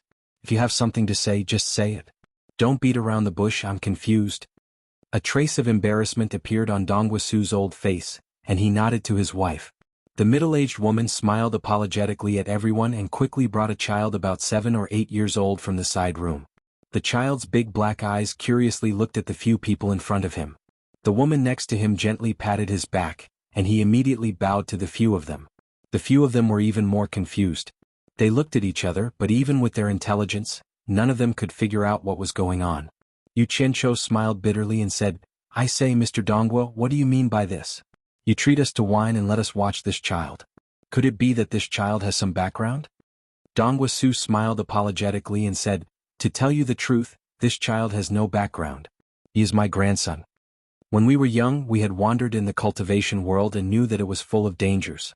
We had long been tired of this kind of life and just wanted to live a peaceful life. Later, after we had a daughter, we were even more unwilling to take the risk, so we settled down in this 100 Flowers Valley. With this feeling, we naturally didn't want our daughter to walk on the path of us again. 10 years ago, she found an ordinary man in the secular world and married him. Who knew that when I went to visit her last year, she and her husband died in a war? The grandson they left behind also wandered outside and begged for half a year. After I found him, I brought him back." "Wait." Yu Qianqiu waved his hand and said, "Mr. Dongwu, what do you mean by telling me this? You said it very clearly, but the more I listened, the more confused I became. What do you mean?" Dongwu Su looked at his wife and said to Yu Qianqiu, "Our daughter's death was a big blow to us. We have learned from this painful experience and can't let our grandson walk on the same path as our daughter. We can't bear the pain of seeing our son die before us. My grandson has some spiritual roots, so I sincerely hope that Mr. Yu can recommend my grandson to supporting Immortal Island for cultivation." So that was the case. Bai Zitsong and the rest smiled, but Yu Qianqiu's face twitched a little. "Why are you looking for me if you want to send your grandson to supporting Immortal Island for cultivation? Isn't there a shop of supporting Immortal Island in this 100 Flowers Valley? Why don't you just send your grandson there? Mr. Yu, don't you know that supporting Immortal Island always finds its own disciples and never accepts disciples who send themselves to the door?" Dongwu Su was surprised. Yu Qianqiu was startled. Supporting Immortal Island seemed to have such a nonsensical sect rule. Oftentimes, some disciples who were expelled from the sect couldn't even find their original home. However, it seemed like he had indeed gone to look for them. However, that was because he had the immortal supporting token. Yu Qianqiu smiled bitterly and said, "There are many cultivation sects in the world. Why do you insist on sending your grandson to supporting Immortal Island? For example, my 4 friends are from the 4 major clans in the cultivation world. It's not a bad idea to send your grandson to the 4 major clans to cultivate." The 4 of them rolled their eyes. They had never seen such a person. "Don't push it to us even if you don't want to." They were all young people. Who would be willing to accept a disciple for a sect? It was a strenuous and unrewarding task. Bai Zitsong smiled and said, "Brother Yu, don't you understand Mr. Dongwu's meaning? Mr. Dongwu wants his grandson to have a higher starting point. Besides the world's #1 sect supporting Immortal Island, who else can have such a starting point but me? Mr. Dongwu, is this what you mean?" Dongwu Su nodded and said, "This Mr. is right. This old man has the same intention. Please help me, Mr. Yu." Yu Qianqiu was stunned and said with a smile, "Mr. Dongwu, you are really calculative. I don't think I told you my surname is Yu, right? Mr. Yu's name has been spreading in the 100 Flowers Valley for the past few days. There's no need for you to tell me personally." Dongwu Su smiled embarrassedly. In fact, he had only heard about Yu Qianqiu's deeds yesterday. He really didn't know him, including when he was selling the white talismans. Later on, not long after Xianxia left the stall, there was a show with the demonic cultivators. The old man happened to close the stall and went to watch the show. The result made his heart palpitate. So this kid is Xianxia. He eats both the righteous and the demonic cultivators. He's amazing. Therefore he set his sights on him. Early in the morning he was waiting at the market. Seeing that he was invited by the shopkeeper of the Bai clan's shop, he clicked his tongue again. He knew that he would have to come out again. Therefore he spent a lot of money to buy a bunch of things for his wife to prepare, and he went back to wait. Hard work pays off. Xianxia was finally tricked by him. Tan Fei chuckled and said, "Brother, you doesn't need to say his name in the 100 Flowers Valley." The other three couldn't help but chuckle. Xianxia smiled helplessly. He didn't know whether he should help or not. He waved at the kid and said, "Come here. What's your name?" The kid looked up at his grandmother. Seeing her nod, he walked over and said shyly, "My name is Hongqi." "Hongqi, why do you have such a strange name?" "What did you say? You're Hongqi?" Xianxia suddenly thought of a famous person, the beggar sect's leader, Hongqi. But this little guy still wanted to eat. Damn. He'll definitely be an amazing person when he grows up. Chapter 177. Dongguasu smiled. His father's surname is Hong. He was born on the 7th day of the 7th month, so he is named Hongqi. I hope he will be easy to take care of. Xianxia nodded and touched Hongqi's bones. As expected, he had spiritual roots for cultivation. He muttered in his heart, "Damn it. Guanyu is already following me, so why should I give Hongqi to supporting Celestial Island? They should all follow me. When I gather East Heretic, West Poison, South Emperor and North Beggar, let's see who is stronger than me." With this thought, Xianxia touched his nose and smiled at Dongguasu. "How about this? Your grandson should be my disciple since I haven't tasted being a master yet." Ah. Dongguasu and his wife looked at each other. "You are so young?" The two of them hesitated. The four of them felt weird too, as they didn't see anything special about this kid. Why did this guy want to take a disciple? Did he have nothing better to do? Bai Zitsong snorted at the couple. "Brother Yu is willing to take your grandson as his disciple. That is his fortune." The couple regretted it, as they felt like they had invited a wolf into their house. However, they couldn't afford to offend any one of them. Dongguasu smiled. Since he is Mr. Yu's disciple, he is naturally a disciple of supporting Celestial Island. It's the same. Who said that? My disciple is my disciple, and supporting Celestial Island's disciple is supporting Celestial Island's disciple. Don't mix it up, Xianxia said in disdain. The couple exclaimed at the same time, as they couldn't understand the difference. Dongguasu had a weird expression. "Is Mr. Yu not a disciple of supporting Celestial Island?" "I am a disciple of supporting Celestial Island. What does that have to do with my disciple?" Xianxia said, and then casually said, "What is supporting Celestial Island?" No one was deaf.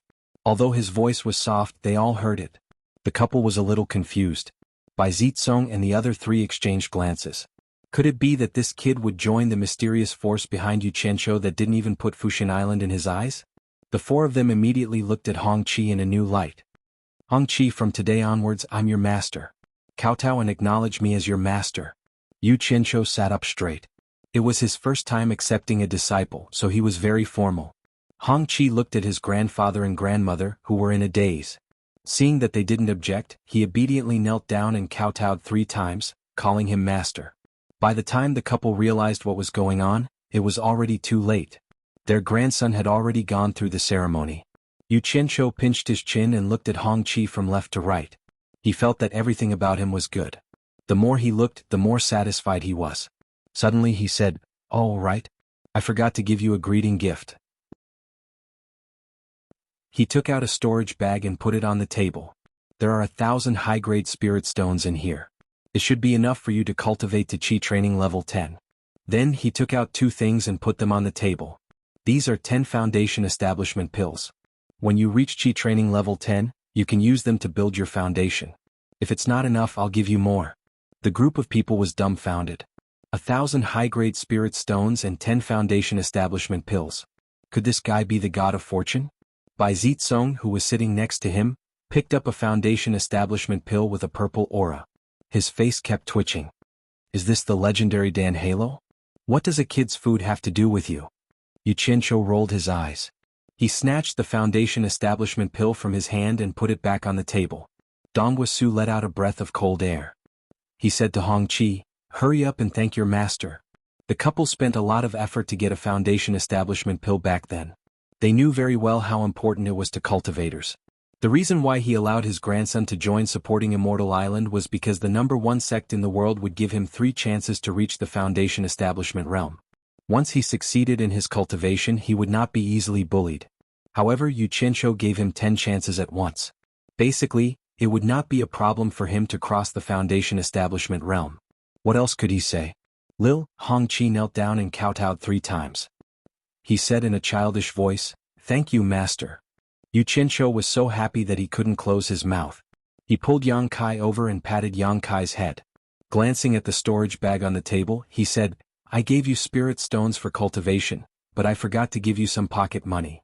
Saying this, he threw out another storage bag and said, "Here are 1,000 high-grade spirit stones for pocket money." The group of people was completely speechless. This little guy calling him master was too expensive. 1,000 high-grade spirit stones for a master. Wasn't he just trying to scare people? That was incredible. This little guy really had a rich master. After his excitement subsided, Yu Qianqiu remembered that they still had some matters to attend to, so he stood up and said, "Mr. Dongwu, your grandson will remain here for the time being. You'll be guiding him in his cultivation, and when he reaches the foundation establishment stage, I'll naturally personally guide him. As for the matter of him becoming my disciple, keep it a secret for now. I don't want anyone else to know. I hope you remember that." Understood. The husband and wife bowed. Yu Qianqiu nodded. He patted Lil Hongqi's head and said solemnly, "Work hard on your cultivation. Build your foundation as soon as possible. When that time comes, you'll be free to explore the cultivation world." Lil Hongqi seemed to understand. "Let's go," Yu Qianqiu said to the 4 of them. "Wait." Bai Zizong smiled.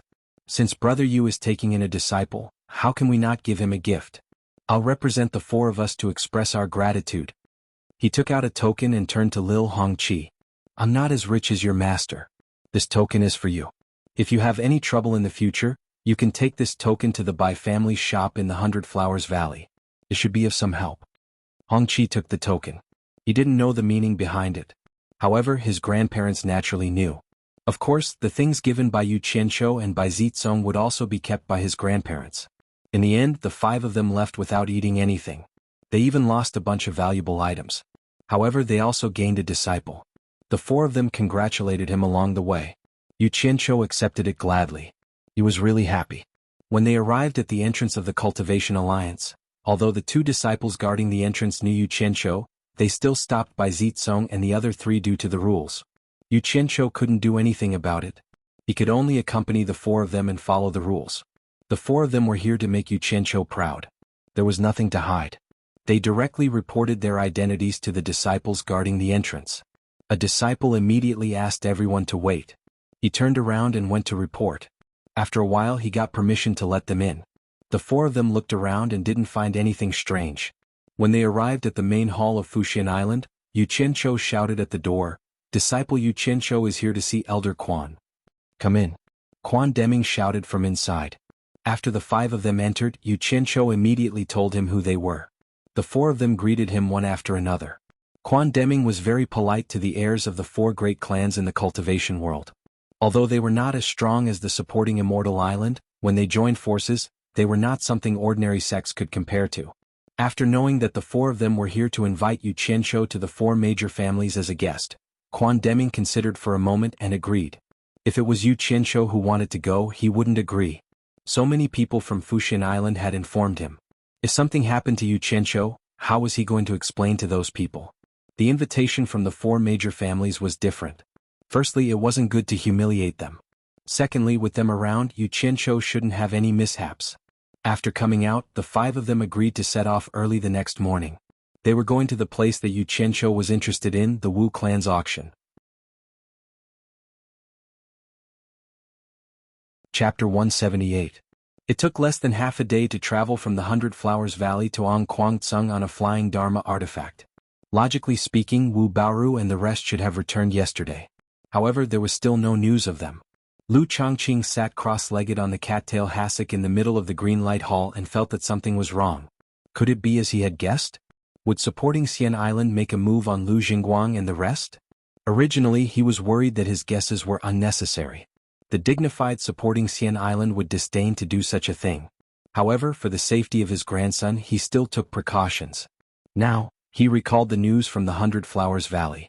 Unexpectedly, Yu Qianshou, whom everyone thought was dead, was still alive and had actually joined supporting Xian Island. Moreover, from the analysis of the few news that came, this kid seemed to be doing very well. He had a lot of faith in both the orthodox and demonic sections. Although he had beaten up Lu Jingguang, Lu Zhangqing thought about it again and decided to temporarily swallow his anger. Back then he had almost forced Lu Jingguang to his death, so it was reasonable for Lu Jingguang to have this grievance. The situation was stronger than the person. It was not the time to get back the face that he had lost. "Junior brother, have the people we sent returned?" Lu Changqing asked an elder sitting below. Seeing that his grandson had not returned, he sent 2 elders to check what was going on. He could only hope that what he was worried about would not happen.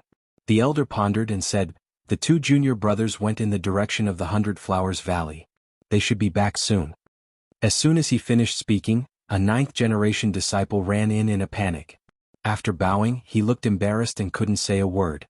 Lu Changqing frowned and reprimanded, "Why are you so flustered? If you have something to say, just say it. Is there news from the 2 elders?"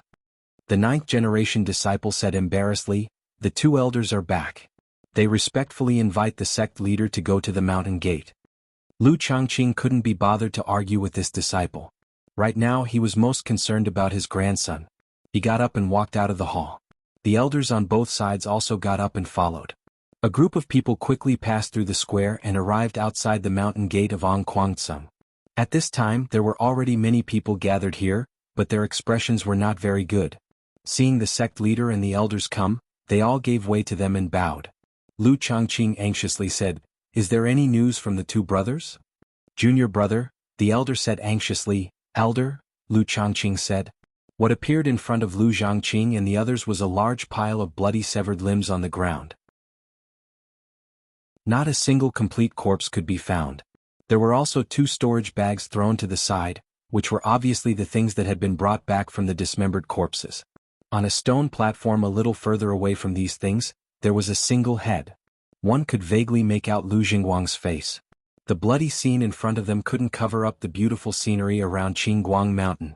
But at this time who could appreciate it? No one dared to make a sound. Lu Changqing's breathing was getting heavier. His eyes were wide open as he stared at Lu Jingguang's head. His whole body was trembling fiercely. After a long time he closed his eyes and exhaled. Controlling his emotions, he asked in a hoarse voice, "Where did the 2 junior brothers find them?" Reporting to the sect leader. One of the elders cupped his hands and said, "The place where they were found was less than an hour away from the 100 Flowers Valley. Judging from the solidified blood, I'm afraid that not long after they left the 100 Flowers Valley, they were attacked. There were traces of fighting there."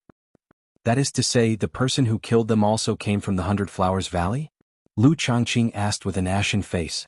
The elder nodded and said, "From the surrounding traces, it is quite possible that Elder Wu and the others were pursued from the direction of the 100 Flowers Valley. There is another matter that is rather strange. Xinguang." He paused, pointed at Lu Jingguang's head and said, "Jingguang's head was scattered several tens of meters away. It seems that it was kicked out by someone." "What?" Lu Changqing's figure swayed. "Who had such a big grudge against my grandson? Who killed him and then kicked his head again?" After stabilizing himself, the bones in his whole body cracked. He gnashed his teeth and squeezed out a few words. "It's Yu Qianshou." Yu Qianshou probably wouldn't even dream that when he saw Lu Jingguang's head at the scene of the murder, he was very displeased and immediately kicked it far away. Who knew that just based on this point Lu Changqing intuitively judged that it was Yu Qianshou who did it? Who knew how he judged it? The others also had doubts about the sect leader's judgment, but they couldn't say anything. An elder beside Lu Changqing consoled, "Sect leader, please restrain your grief. There will definitely be a day when the truth will come to light." The ashen-faced Lu Changqing slowly closed his eyes and said in a deep voice, "Bury them together in the back mountain." After saying that, he resolutely turned around and left. He really wanted to find his grandson's body, but it was already like this. Was it still necessary? The most important thing at the moment was revenge. It was night, the sky was filled with bright stars. There were countless stars on Qingguang Mountain. A figure streaked into the night sky.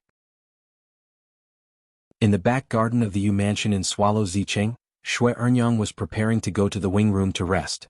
Two servant girls carried lanterns and led the way. Suddenly someone said, "Xue Danyu's descendant, come here." Xuanhuan and the two servant girls were startled. There was a lantern hanging in the pavilion of the back garden, and below it stood an old man with a horsetail whisk in his hand. He looked like an immortal, but it was a little strange for him to appear here in the middle of the night. The person who came was the sect leader of On Kuangtsung, Lu Changqing, Celestial Master. Xuanhuan recognized him at a glance. She quickly walked over and with a face full of joy she bowed and said, "Celestial Master, why did you come here so late at night?" "Celestial Master, please wait for a moment, I will call my husband and son to greet Celestial Master now." Hearing that it was Celestial Master, the two servant girls stood at the side, trembling with fear. They didn't even dare to breathe loudly. "Wait," Lu Changqing said in a deep voice, "you mean your son is also here?" Xuanhuan was stunned. "What? Celestial Master doesn't know? Didn't my Qianxia tell you?" "Ah, this child is really... There's no need to trouble yourself. Bring me to him now." Lu Changqing waved his hand and interrupted her. Knowing that Yu Qianxia was here, he didn't want to be long-winded anymore.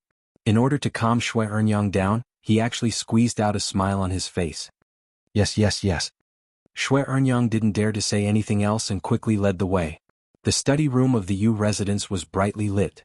Yu Chang'e was sitting at the study table, looking at his youngest son practicing calligraphy. He frowned when a series of hurried footsteps came from outside. They had been husband and wife for many years. No matter how fast the footsteps were, Yu Chang'e could tell that one of them belonged to his wife. Why was she so impatient in the middle of the night? The half-closed door of the study room was pushed open. Xuanhuan rushed in and said with a face full of surprise, "Chang'e, the Celestial Master from Qianxia is here." Yu Chang'e was shocked. "Which Celestial Master from Qianxia?" Xuanhuan stomped her foot and said, "Which Celestial Master did you say? Of course it's the Celestial Master who took Qianxia away. He's already outside. You two father and son, hurry up and greet him." "What?" Yu Zhanggui's entire body trembled. He immediately took out a small porcelain bottle from his bosom in a flurry and quickly opened the lid. He wasn't like Xuanhuan who didn't know anything. Before his eldest son left, he talked to him that night and specifically mentioned Lu Changqing. There was a great hatred between the two. The 3 porcelain bottles that his eldest son left behind were probably to guard against this person because only he knew where the Yu residence was. "Don't delay anymore. You two father and son, hurry up and greet him," Xuanhuan urged. Yu Wuqiao didn't understand what his parents were talking about. He held a pen in his hand and looked around. Yu Chang'e calmed his mind and changed his smile to his youngest son. "Hurry up and follow me to greet the Celestial Master." "No need." Lu Changqing barged in by himself. His face was gloomy and his eyes flickered. In the end he didn't see Yu Qianxia. He couldn't help but shout at Xuanhuan in a deep voice, "Didn't you say that your son is here? Where is your son?" Xuanhuan pulled up his youngest son who was kneeling and said, "This is my youngest son Yu Wuqiao." "The son you're talking about is him?" Lu Changqing felt like he was fooled. Xuanhuan was still there and replied heartlessly, "Yes." Yu Chang'e, who was a shrewd businessman, felt that the atmosphere was a little strange. He frowned and didn't say anything. In fact, Lu Changqing and Xuanhuan had a big misunderstanding in the backyard just now. The former thought that the son the latter was talking about was Yu Qianxia, because he didn't know that Yu Qianxia had a youngest son. The latter was used to thinking about problems with her brain. Of course, it had something to do with her not knowing about Yu Qianxia's situation. She mistakenly thought that the former was talking about her youngest son. That was why this scene happened. "Yu Qianxia killed my grandson. Now that I can't find him, I have to bury your family of 3 with my grandson." Lu Changqing's ferocious face was exposed. Yu Chang'e immediately pulled his wife and son behind him and stood in front of him. He said sternly, "Old man, you're the leader of a sect in the cultivation world. If you want to take revenge, just look for my son. Why do you have to involve us ordinary people?" The mother and son behind him were a little confused. They didn't know what was going on. Lu Changqing's usual demeanor was gone. He laughed evilly and said, "I kill if I want to. Do I need to explain to you?" He shook the horsetail whisk in his hand. Chapter 179. Under the night sky, Ethereal Palace stood at the peak of the mountain, echoing the brilliant stars in the sky. It was isolated, quiet, and charming. Yu Qianqiu, who had tasted the sweetness, pestered Chu Ping'er, and the two of them had another round of fun. After that, Yu Qianqiu pulled her up to the roof of Ethereal Palace, and the two of them romantically counted the stars. Wasn't he going to leave tomorrow? Perhaps he might not return for a few days. His new lover was about to be separated for a short period of time, so he couldn't forget to enjoy himself. Chu Ping'er stayed in Utopia for a day and understood that Yu Qianqiu was the owner of this place. In that case, she could barely be considered the female owner here. There was a hint of surprise in her shyness. However, when she saw Bai Sujin, Chu Ping'er couldn't believe that there was such a beautiful woman in the world. Bai Sujin didn't have any decorations on her. She was dressed in simple white clothes, and a silk ribbon was gently tied up her hair. She walked up to Chu Ping'er elegantly and said with a gentle smile, "You're Chu Ping'er? We met in Kwangtsung." Bai Sujin's appearance, demeanor, and temperament made Chu Ping'er feel ashamed of her inferiority. For a moment she didn't know how to reply. Recalling the other party's words, she suddenly recalled the white fox she had seen in Kwangtsung back then. It was her. Compared to before, Bai Sujin's face no longer had the hidden bitterness that had always been there all year round. Now there was a faint, calm and satisfied smile on her face. Compared to before, her elegance was even more exuberant and dazzling. At first glance, it was almost impossible to recognize her. But why was she here? Subconsciously, Chu Ping'er had already regarded herself as the mistress of this place. After a day she understood one thing. Who was the real mistress of this place? Bai Sujin. Even the male owner of this place was obedient when he saw her, bowing and calling her sister. Everyone in Utopia seemed to only recognize her as their mistress. If she said one thing, no one would dare to say another. Although this woman was very good to him, he couldn't help but feel a little jealous. "Qianqiu, when will you bring my master here? Are you sure about this trip?" On the roof of the Ethereal Palace, Chu Ping'er was nestled in Yu Qianqiu's embrace on a large deck chair. Chu Ping'er frowned and said, "Ping'er, you have to trust me. You have to give me time. You have to know that this isn't something that can be done just because you say so." He had already forgotten how many times Chu Ping'er had asked him this question. Sensing the slight displeasure in his tone, Chu Ping'er climbed onto his chest, looked at him and asked, "Did I make you unhappy? Don't let your imagination run wild. There's nothing like that. I'm just thinking about how to save your master." Yu Qianqiu hugged the voluptuous and bouncy body that had climbed onto him, caressing it all over as his gaze lingered on the boundless starry sky. "Not good." Yu Qianqiu let out a strange cry. He pushed away Chu Ping'er and stood up. His divine sense fluctuated, and after a brief check, he discovered that the porcelain bottle he had left for his family had been opened. How could he not be shocked? He had instructed his father to only open it if he encountered any trouble that he couldn't resolve. Using the remaining drop of blood in the porcelain bottle, he spread out his divine sense to check. Other than his parents and younger brother, there was another person in the Yu residence's study. It was Kwangtsung sect master Lu Changqing. Yu Qianqiu roared, "Lu Changqing, are you courting death?" Then, he circulated his true essence and shouted to the foot of the mountain, "Yuncheng, gather all the troops for me." His voice spread out, breaking the silence of the night. He seemed unusually agitated and restless. Lu Changqing, who was in the Yu residence's study, had no idea that he had already crossed Yu Qianqiu's bottom line. "Qianqiu, what's wrong?" Chu Ping'er climbed up, pulled him and asked. Yu Qianqiu waved his hand and shouted, "Scram!" Chu Ping'er fell back onto the deck chair, and he had already disappeared from the roof, directly appearing in Bai Sujin's room. Bai Sujin was looking out the window in shock. She had also heard Yu Qianqiu's agitated and restless voice. She didn't know what had happened, but before she could react, Yu Qianqiu had already grabbed her lily-white hand and said anxiously, "Sister, my family is in danger." Without saying anything else, he had already disappeared from the room with her. Although Guan Yu's troops were already gathering urgently, he was still afraid that they wouldn't make it in time. If he went alone, he definitely wouldn't be able to defeat Lu Changqing with his current cultivation. Thus, he could only drag Bai Sujin, who was in the final stages of tribulation, along with him. Inside the Yu residence's study, Lu Changqing had just finished speaking, and a cold voice appeared out of nowhere saying, "How arrogant! What right do you have to kill as you please? You'll have to get through me first." Yu Qianqiu and Bai Sujin suddenly appeared in the study. Yu Qianqiu stared at Lu Changqing and sneered. Today he wouldn't let him go even if he died. Who told him to touch something that he shouldn't have touched? Lu Changqing was stunned on the spot. Where did they come from? When little Yu Wuqiu saw his big brother, his face was full of surprise, and the fear just now was gone. He immediately ran to Lu Changqing and complained, "Big brother, he said that he wanted to kill his parents and me to be buried with his grandson. He's bullsh**, ting, just ignore him."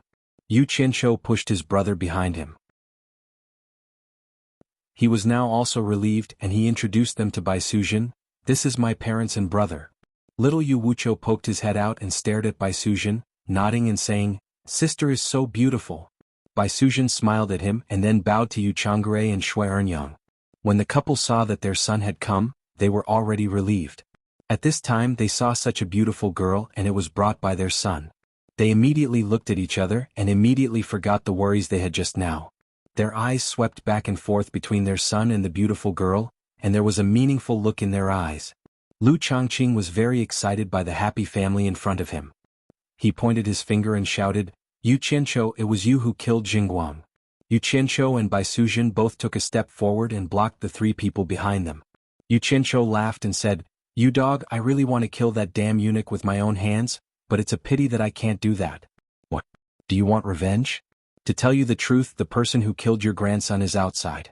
I'm afraid that you don't have the ability to take revenge and instead, you will lose your old life." "What? You didn't kill him? Then who else could it be?" Lu Changqing shouted in disbelief.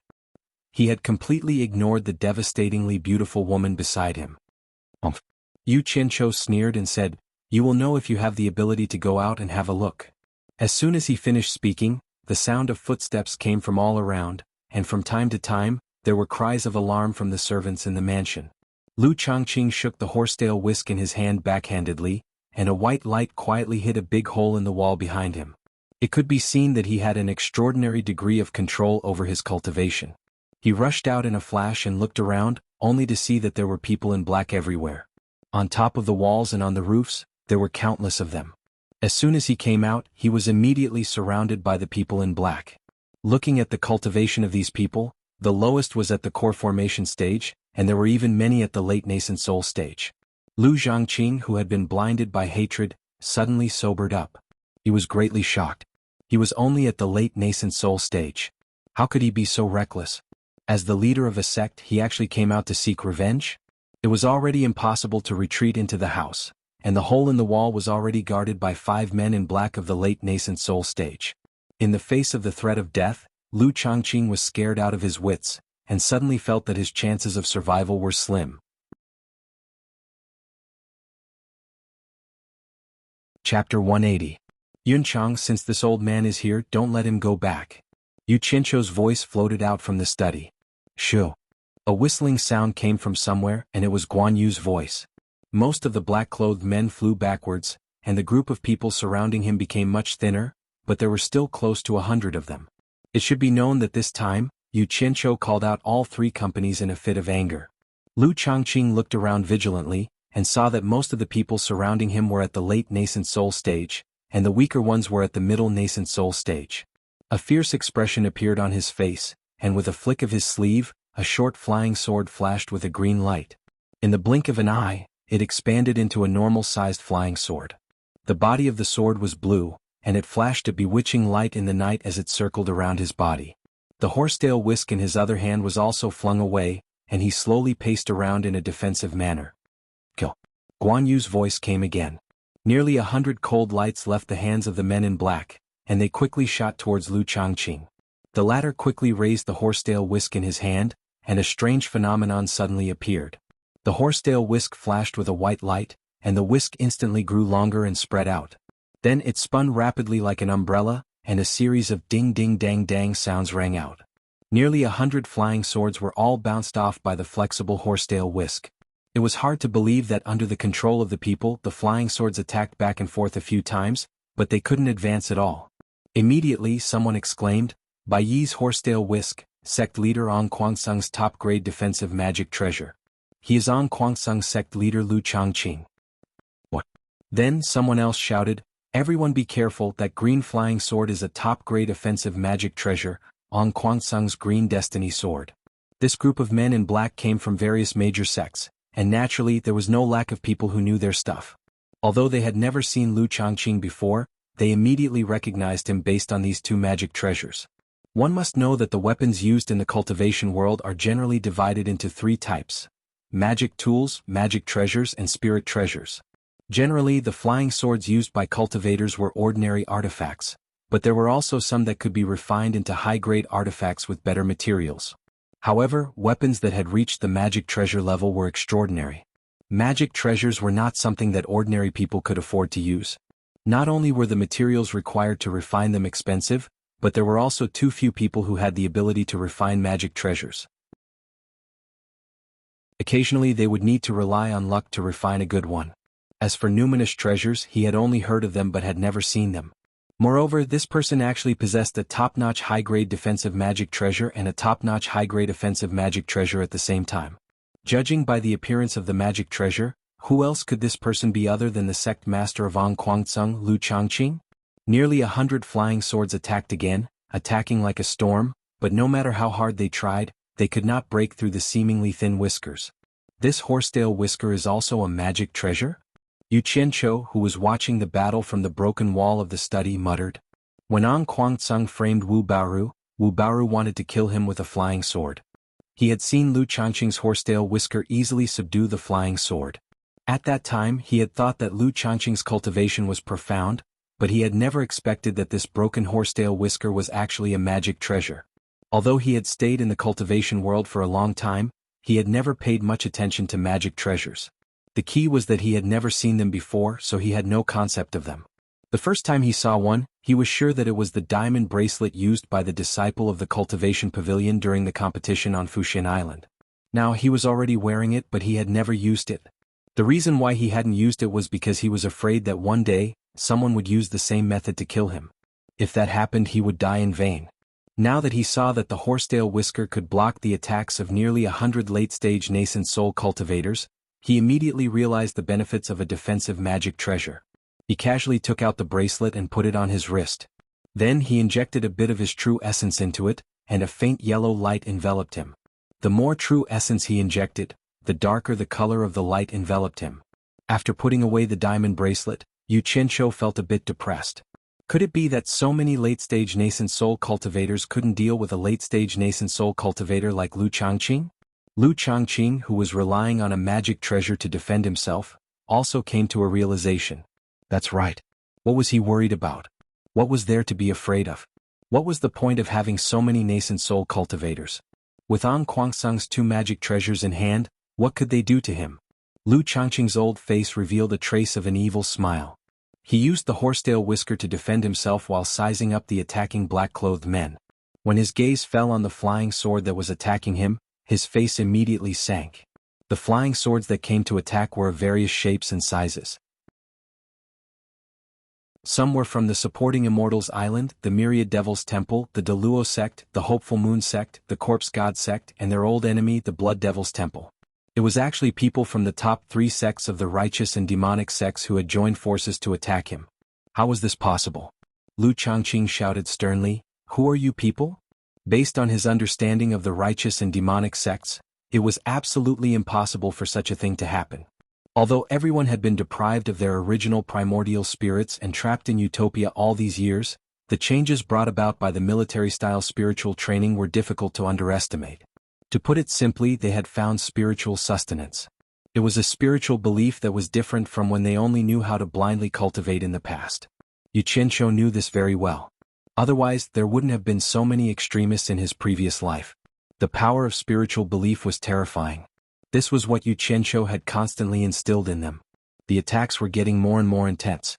Who would answer such a question? Otherwise, there would be no need to cover their faces when they came out to meet people.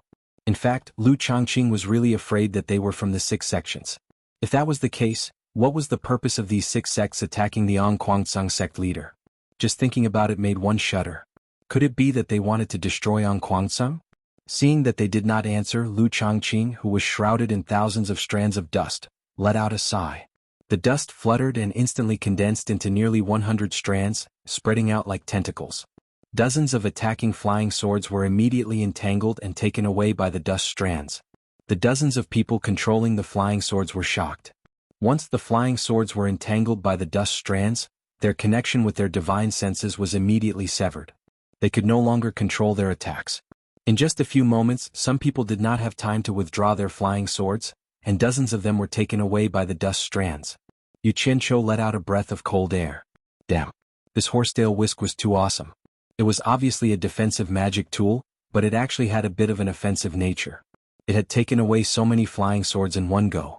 It was worthy of being the magic tool used by the Huangsung sect leader. Damn. This was troublesome. They could not kill this old guy. Lu Changqing glanced at the surrounding black-clothed people and let out another sigh. The dust strands shook and flashed with a white light. Suddenly they grew several times longer, dragging dozens of flying swords and spinning at high speed. Someone immediately shouted, "Quickly get out of the way." Xianxia also realized the danger. While he was dodging, he did not forget to look at his parents. He saw that Bai Suzhen had already scattered a white silk and wrapped the family of three. She waved her palm and sent the family of three flying far away. Crash! Crash! A series of miserable cries rang out. Stone fragments and wood flew everywhere. In the blink of an eye, all the buildings within a radius of 10 meters were demolished by Lu Changqing. Some of the servants who were hiding in the rooms did not even have time to escape. They were the ones who screamed. The spinning whisk stopped. At this moment, Lu Changqing looked like he was covered in thorns from afar, making it impossible for anyone to attack him. He looked like he was invincible with a horsetail whisk in his hand. Yu Chang'e and company, who were protected by Bai Suzhen, were all dumbfounded. They had never seen such a situation before. If they continued to fight, the entire Yu residence would probably be demolished. Guan Yu flew out from an alley and landed beside Yu Qianqiu. He asked, "Boss? What do we do now? We can't even get close to this old guy." "Let me do it." Bai Suzhen walked over. "No need for now. Big sister, I will make a move when I need you. I don't believe that so many of us can't deal with him alone." Yu Qianqiu turned around and shouted at the crowd, "I gave you so many talismans. Save them for later.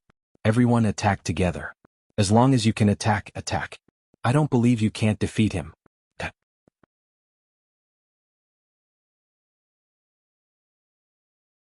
Chapter 181. Hua. All 300 men took out a pile of talismans. Instantly, the sky was filled with dark yellow talisman shadows that shot towards Lu Changqing from all directions. Lu Changqing's horsetail whisk started to spin again and danced in an impenetrable manner. The talismans that were bounced off were arrow talismans, while the talismans that were bounced off were fire talismans. None of the talismans could get close to Lu Changqing. Instead, the surrounding houses were all ignited by the fire talismans, turning the entire Yu residence into a sea of fire. The servants that were hiding immediately fled in all directions. Fortunately, no one stopped them, as those that weren't burned to death had already disappeared. Damn. Stop. Stop smashing. Damn it, it's useless. Yu Qianqiu yelled as his house was about to be burnt to ashes. Everyone stopped, but Lu Changqing shouted, "Yu Qianqiu, hand over your life." He could tell that if this continued, he didn't know how long it would take. The most important thing now was to kill this leader and think about everything else later. In the middle of the whisk, there was a flash of green radiance. The green destiny sword flew up into the sky and dragged a green shadow behind it as it whizzed towards Yu Qianqiu. Bai Suzhen was shocked. Just as she was about to make a move, Yu Qianqiu shouted, "Go!" He pointed his finger at the green destiny sword and a series of sword radiance shot out from his storage bag towards the green radiance. It was the 100 flying swords that he had cultivated. Ding-ling-ling. An ear-piercing sound of metal clashing could be heard. The flying swords that collided with the green destiny sword were instantly shattered into pieces. The flying swords that followed after had the same outcome. However, the destruction of dozens of flying swords wasn't completely useless. At least, it slowed down the green destiny sword's attack. When the green destiny sword's momentum was exhausted, the flying swords that Yu Qianqiu controlled immediately entangled it in the air. Everyone heaved a sigh of relief. Right at this moment, Lu Changqing shouted again as he pointed his finger at the green destiny sword and stirred it. Amidst the group of swords that were fighting in mid-air, a green light flashed, and the green destiny sword stirred. Ding-ling-ling. Another series of chaotic sounds rang out. Yu Qianqiu was instantly dumbfounded. His flying swords had all turned into scrap metal and fell to the ground. 100 flying swords were finished just like that. Damn it. Hi. Lu Changqing pointed to the sky, and the green destiny sword flew to the top of his head with a swoosh. The handle of the sword was facing down, and the tip of the sword was facing the sky. He then flicked his fingers at the green destiny sword. A clear sword cry rang out in the air. Then, the sword trembled and ripples of green light spread out in all directions. Damn it. What kind of trouble was this old bastard up to this time? Xianxia stared at the green destiny sword in the air, and his face was twitching. So many people actually couldn't do anything to this old bastard. It seemed like he had to ask his sister for help. One. The green destiny sword in the air suddenly produced a sword shadow that was over 10 meters long. As Lu Changqing continued to conjure his finger, the sword shadow gradually solidified. The magnificent sword patterns on the body of the sword could already be seen clearly, and it looked like a giant sword that was over 10 meters long was standing in the air. Go! Lu Changqing shouted and pointed his finger at Xianxia. The giant sword that was over 10 meters long tilted its body, and the tip of the sword was pointed at the latter. With a whoosh, it sped up and attacked rapidly. Xuanhu let out a shout and leaped into the air. A giant saber that imitated the green dragon crescent moon saber appeared in his hand. He swung it with both of his hands and slashed at the giant sword that was coming at him with an imposing manner. Bang! With a loud sound, the green dragon crescent moon saber in Xuanhu's hand shattered into a few pieces, and Xuanhu was sent flying as he spat out a mouthful of fresh blood. Yinchang! Xianxia cried out at the same time. Instructor! The group of black-clothed men did the same. A few of them who were close to him flew up and faced the descending Xuanhu. It was said to be late, but in fact it happened very quickly.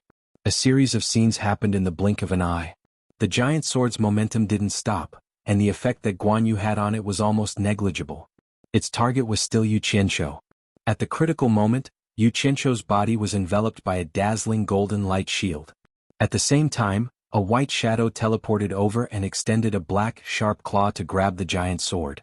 Other than Bai Suzhen, who was in the final phase of the Tribulation Transcendent stage, who else could teleport?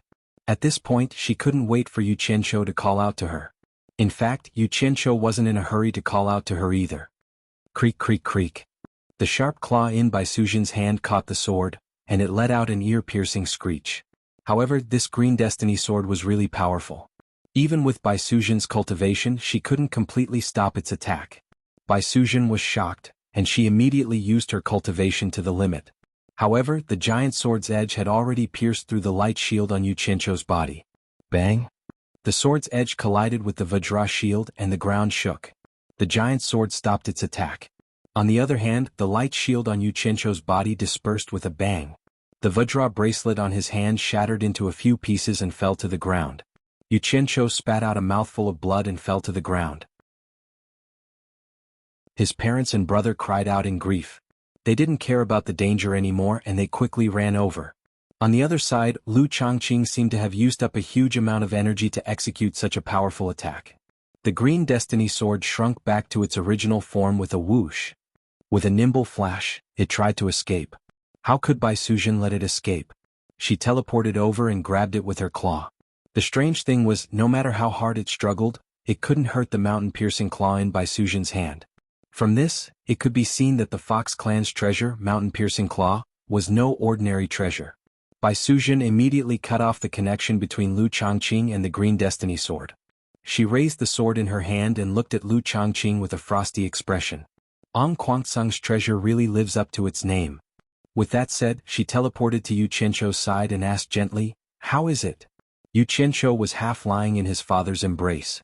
He looked at his crying mother and panicking brother, and he smiled at Bai Suzhen with a pale face. "It's not a big problem. I won't die. If I had known, I would have gone to Utopia to hide." He paused for a moment and a fierce look flashed in his eyes. He said in a cold tone, "That old B***starred injured Yunchang. Sister, we can't let him off. I want his life." Actually, he could have gone to Utopia to hide from the green destiny sword's sharpness. However, it was because he saw that Xuanhu was injured that he acted on impulse. Impulsiveness is the devil. Bai Suzhen smiled gently and nodded in understanding. When she turned around to look at Lu Changqing, her face was cold again. Although the 300 or so men in black couldn't get close to Lu Changqing, they surrounded him to prevent him from escaping. This was the first time the triads had come out in full force just to deal with a single person. In the end, the people under them were fine, and the two leaders were severely injured. This was a great humiliation to them. Their eyes were burning with anger, and they wished they could swallow Lu Changqing alive. They didn't think that the sect leader of Ong Kwangtsung, who was ranked 6th in the orthodox sects, wouldn't have the ability to defend himself. It would be a joke if he could be killed so easily. If that happened, Ong Kwangtsung wouldn't be able to survive in the cultivation world anymore. Lu Changqing, who was hiding under the protection of the defensive magical treasure, Bai Horsetail Whisk, had already popped an energy recovery pill into his mouth to recover the primordial essence that he had expended. At this moment he was filled with regret. He shouldn't have come to seek revenge on his own. How could he, who had always been smart, be blinded by hatred? Now that the sect treasure of Ong Kwangtsung, the Green Destiny Sword, had been snatched away by someone, even if he returned, how was he going to answer to the ancestors in the back mountain? Snatch it back? That was impossible. Based on the fact that the woman in white could teleport, it meant that she had the cultivation of a late-stage tribulation transcendent stage. It would be good if she could escape, let alone snatch the Green Destiny Sword back. However, this woman looked very familiar, and he couldn't remember when he had seen a woman with such high cultivation. Bai Sujin, who was dressed in a snow-white dress, had a pair of sharp black claws, which made her look very strange. Her pretty face was as cold as frost, and her killing intent had already been triggered. Step by step, she slowly walked toward the surrounded Lu Changqing. You're tuning in to the Sword Dance in the Vast Sky YouTube channel. Don't forget to subscribe and join us on this journey to catch the most captivating stories.